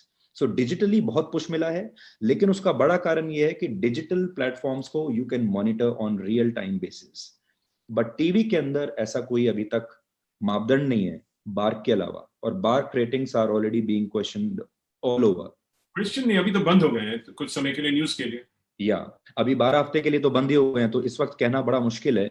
लेकिन तो भी जब बंद नहीं भी होते, तो I was one of the few people who are being insider, I still used to question the authenticity of BARC ratings, कि ये रेटिंग्स कितनी सही आपको बताती हैं। And it's a very big question which I want to raise at your platform when all the professionals are watching us. Sample size इतना छोटा है, और जो हम बार बार एक प्रॉब्लम के बारे में बात करते हैं वो ये, आपको सारे न्यूज चैनल्स एक जैसे क्यों दिखते हैं, सबकी हेडलाइंस एक जैसी क्यों दिखती है, सबकी ब्रेकिंग न्यूज एक जैसी क्यों दिखती है? अगर आप जीईसीज को देखें तो हर जीईसी की अपनी एक अलग पहचान है, हर जीईसी की अपनी एक अलग प्रोग्रामिंग है। जीईसी क्या, सब कुछ, स्पोर्ट्स देख लीजिए, किड्स चैनल देख लीजिए, कोई भी चैनल देख लीजिए, सिर्फ न्यूज जॉनर में चैनल्स ऐसे हैं जिनकी अपनी कोई अलग पहचान नहीं है। You will find the same content all over. उसकी बड़ी वजह यह है कि बार्क रेटिंग्स कंफ्यूज करते हैं एडिटर्स को, और एडिटर्स जो हैं अभी के, और जो शो प्रोड्यूसर्स हैं, वो कई बार मैं सोचता हूं कि ये एडिटर्स हैं या ये फिल्म प्रोड्यूसर्स हैं, ये एंकर, न्यूज एंकर्स हैं या ये एक्टर्स हैं। तो that thin line has merged now. So ये एक बहुत चिंता की बात है जो हो रहा है। और जो 3 महीने मिले हैं, ये जो ब्रेक मिला है 12 हफ्ते का, इस ब्रेक को अगर सारे न्यूज चैनल्स अपने न्यूज रूम में अपनी टीम के साथ बैठे और ये सोचें कि हम अपना कंटेंट बाकी के कंपटीशन के साथ कैसे अलग बना सकते हैं and how can we make it more organic, तो बहुत अच्छा होगा। अदरवाइज सबके ब्रेकफास्ट शोज एक जैसे क्यों दिखते हैं? हर चैनल सुबह सुबह ज्योतिष क्यों चलाता है? हर चैनल दोपहर में सास बहू के सीरियल्स के ऊपर शो क्यों चलाता है? हर चैनल शाम को 5 बजे 6 बजे एक जैसा डिबेट, एक जैसा सब्जेक्ट, एक जैसे गेस्ट पे क्यों करता है? It's a very big question. नहीं, वही मैं पूछ रहा था कल आनंद साहब को, और सब हमने ये प्रश्न राहुल कन्वर को भी किया, लेकिन सब ने कहा कि हम अलग हैं, हम सेम नहीं हैं, हमारा अप्रोच अलग है। I think you should allow the viewers to decide how different each channel is. मेरे हिसाब से अगर आप मुझसे पूछें, सब चैनल एक जैसे दिखते हैं और हर न्यूज रूम में सारे चैनल सामने मॉनिटर पर लगे होते हैं and they all try to copy each other. एक चैनल ने एक खबर ब्रेक की, उसके बाद आप देखिए अगले 2 मिनट के अंदर सेम ब्रेकिंग न्यूज आपको हर चैनल पे मिलेगी, चाहे उनके रिपोर्टर्स ने उसको रिपोर्ट किया है या नहीं किया है। इसी तरीके से अगर आप देखेंगे जो डिबेट्स हैं, उन सब में लगभग लगभग एक ही विषय के ऊपर, एक ही सब्जेक्ट के ऊपर हर शाम को आपको डिबेट्स देखने को मिलते हैं। तो मैं किसी को ये नहीं कह रहा कि वो आपको गलत बता रहा है, हो सकता है उनको लगता हो कि वो अलग हैं, पर मुझे ऐसा लगता है कि पूरी इंडस्ट्री में इस वक्त किसी भी एक अलग चैनल की बहुत जरूरत है जो लीक से हटके। इनफैक्ट मैं तो ये कहूंगा कि न्यूज इंडस्ट्री जो है उसमें एक मिड कोर्स करेक्शन की बहुत बड़ी गुंजाइश है। You should go for a mid course correction, उसको ठीक करना इस वक्त बहुत जरूरी है। अदरवाइज देश के जो लोग हैं वो न्यूज चैनल्स को भी एंटरटेनमेंट की तरह देखने लगेंगे और ट्रस्ट बहुत कम हो जाएगा। लेकिन अब जो आप कह रहे हो बाघ के बारे में, पुनीत साहब है बाघ के चेयरपर्सन रहे हैं, तो उन्होंने, और जहां तक मुझे मालूम है स्टेटिस्टिकली जो भी उन्होंने किया है वो सही है। बहुत लोगों ने कहा है कि स्टेटिस्टिकली आप 5 लाख भी लगाओ, आपको सेम व्यूअरशिप रेटिंग्स मिलेंगे, कुछ फर्क नहीं पड़ेगा at all. Maybe there needs to be a better representation, maybe more boxes monitoring news, or maybe there should be better. That could be one solution. But statisticians have said that even if you put 5 lakh boxes, you'll get the same ratings, the same देखो result. ये तो अनिल, ये तो पता चलेगा। देखो news industry 32,000 crore की TV industry है। हाँ जी। उसमें से न्यूज इंडस्ट्री लगभग 3,500-4,000 की इंडस्ट्री है। और टोटल हाउस होल्ड्स जो हैं जिनका सैंपलिंग आप कर रहे हैं वो है 44,000। उसमें से अगर आप न्यूज को, और because as we traditionally say that 10% people are watching news out of the entire TV universe, तो उसमें से अगर आप 10% निकालेंगे तो 4,400 बॉक्सेस हो गए, which is too less for such a huge market like India, 135 crore people watching news. लेकिन उसका एक बहुत बड़ा कारण मुझे ये लगता है कि इसीलिए न्यूज इंडस्ट्री एक हद के बाहर ग्रो नहीं कर पा रही है। क्यों सिर्फ 10% लोग न्यूज इंडस्ट्री को देखते हैं? दूसरी बात, अभी मैं जब आपसे बात करना, हमारी बातें शुरू नहीं हुई थी तो मैं सोच रहा था, आज आप जनता के पास जाएंगे तो आपको आम व्यूअर्स भी बता देंगे कि बार्क रेटिंग्स किस चैनल की क्या है, कौन सा चैनल न्यूज में नंबर 1 है, कौन नंबर 2 है। और सारे न्यूज चैनल्स हर थर्सडे को अपने बैनर कैप्शन सब लगाते हैं कि मैं number, everybody claims I am the new number 1। But कोई ये SEC AB, SEC 5+, SEC 15, AB 15+। But क्या आपने ये ट्रेंड जीईसीज में देखा है? कभी आपने देखा है कि कोई जीईसी चैनल हर थर्सडे को नीचे ब्रेकिंग न्यूज चला रहा हो कि मैं नंबर 1 बन गया? आज आप जाकर लोगों से बात करके देख लीजिए, वो आपको ये बता नहीं पाएंगे कि जीईसीज में कौन सा चैनल नंबर 1 है, कौन नंबर 2 है, कौन नंबर 5 है, स्पोर्ट्स में कौन सा चैनल है, या किड्स में कौन सा चैनल नंबर 1 है, क्योंकि they never ever claim like this. ये जो किसका दोष है? ये न्यूज चैनल्स का कि एडवर्टाइजिंग एजेंसी का कि ब्रांड्स का दोष? किसको दोषी ठहरा सकते? आई थिंक दोनों का है।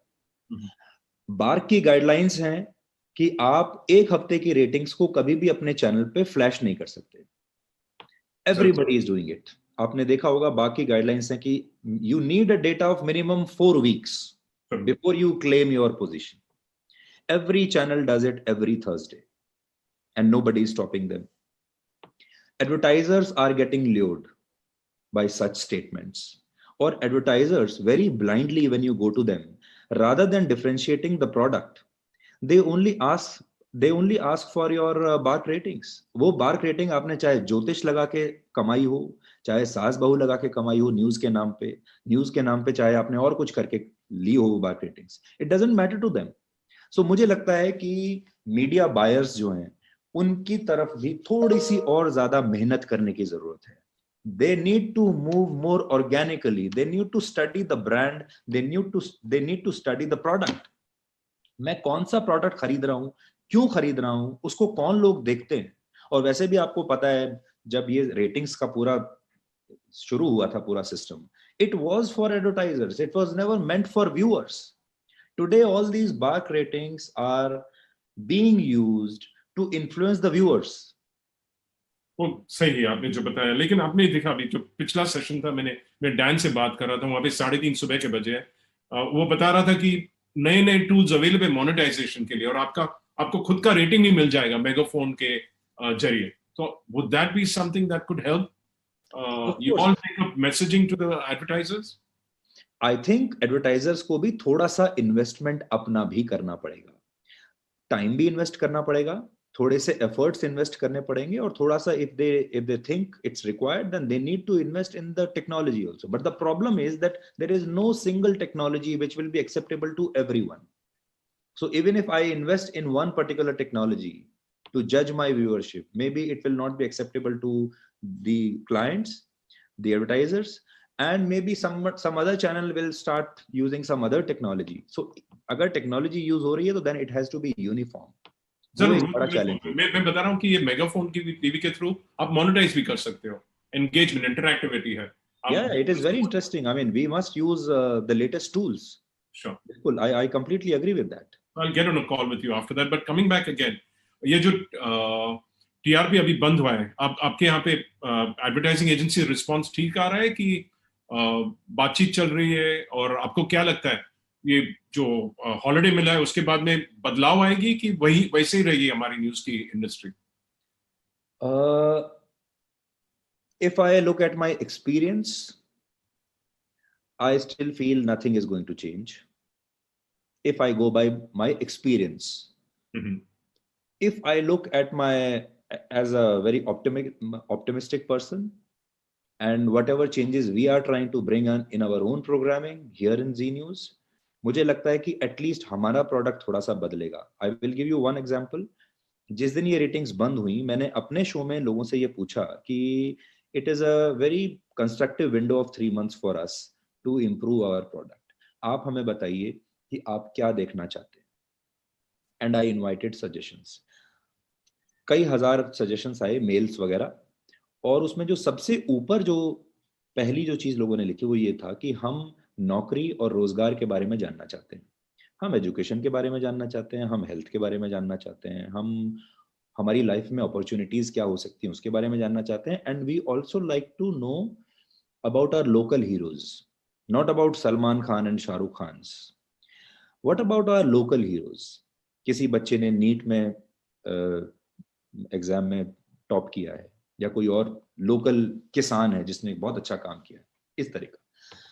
तो हमने वहां से क्यों लेते हुए तो हमने एक नया अभी सेगमेंट शुरू किया है जिसमें अब हमने लोगों को कहा है कि हम आपको हर रोज जी न्यूज पर रोजगार के बारे में जो अपॉर्चुनिटीज हैं, नौकरियां कहाँ कहाँ उपलब्ध हैं, वो हम आपको बताएंगे. कहाँ से आप लोन ले सकते हैं, कहाँ से आप स्किल डेवलपमेंट कर सकते हैं, कहाँ से आप जॉब्स ले सकते हैं, ये हम हर रोज आपको बताएंगे. Let's see, it's a very small experiment. It's a very good exercise. I think I've been propagating that, we need to have local coverage of even local cricket matches, which are important. Absolutely.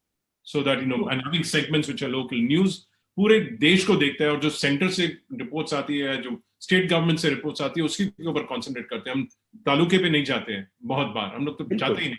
So Anil, it's very challenging, और ये एक बहुत बड़ा challenge है किसी भी news channel के लिए. इसीलिए आपने देखा होगा कि हमने आईपीएल को इतना बड़ा बना दिया, लेकिन हम रणजी ट्रॉफी को कभी बड़ा नहीं बना पाए. We could not add that glamour in Ranji Trophy, या हमारे जो और डोमेस्टिक टूर्नामेंट्स होते हैं, या हमारे जो और दूसरे स्पोर्ट्स हैं. तो एक बहुत बड़ा कारण है. और इस देश के अंदर 400 न्यूज चैनल्स हैं, उसके बाद भी हम बहुत सारी चीजों के साथ जस्टिस नहीं कर पाए. और वो सारे के सारे 400 न्यूज चैनल्स एक, जिसको कहते हैं ना मधुमक्खी का छत्ता, बस एक छोटा सा उन्होंने, they have a kitty of से 10-20 इश्यूज एंड प्रोडक्ट्स, बस वो सब कुछ उसी में एक अपना अपना शेयर उसी पाई में से ले रहे हैं, but they are not exploring new grounds. We need to explore new grounds. Fantastic. On that note, I hope your network explores new grounds. It's been fascinating chatting with you. Thank you for the openness, and I don't envy your position. You're the CEO of a listed company. You have challenges as far as even the share price is concerned, and as far as the share of voice with your viewers is concerned. I wish you all the best. Thank you. Thank you, Anil. Thank you so much. Thanks. Thank you, Mr. Chaudhary and Mr. Vanwari, for that delightful exchange. Well, this brings us to the end of News Television Summit 2020. Once again, I would like to thank our co-powering partner, TVU Networks, for their immense support. On behalf of IndianTelevision.com Group, I would like to thank all the speakers and the viewers for taking out their time and joining us today. We hope that you had a fruitful time. If you have missed any of our sessions, you can log on to IndianTelevision.com to catch all of it. Do join us for the 9th edition of News Television Awards, where we will be rewarding the excellence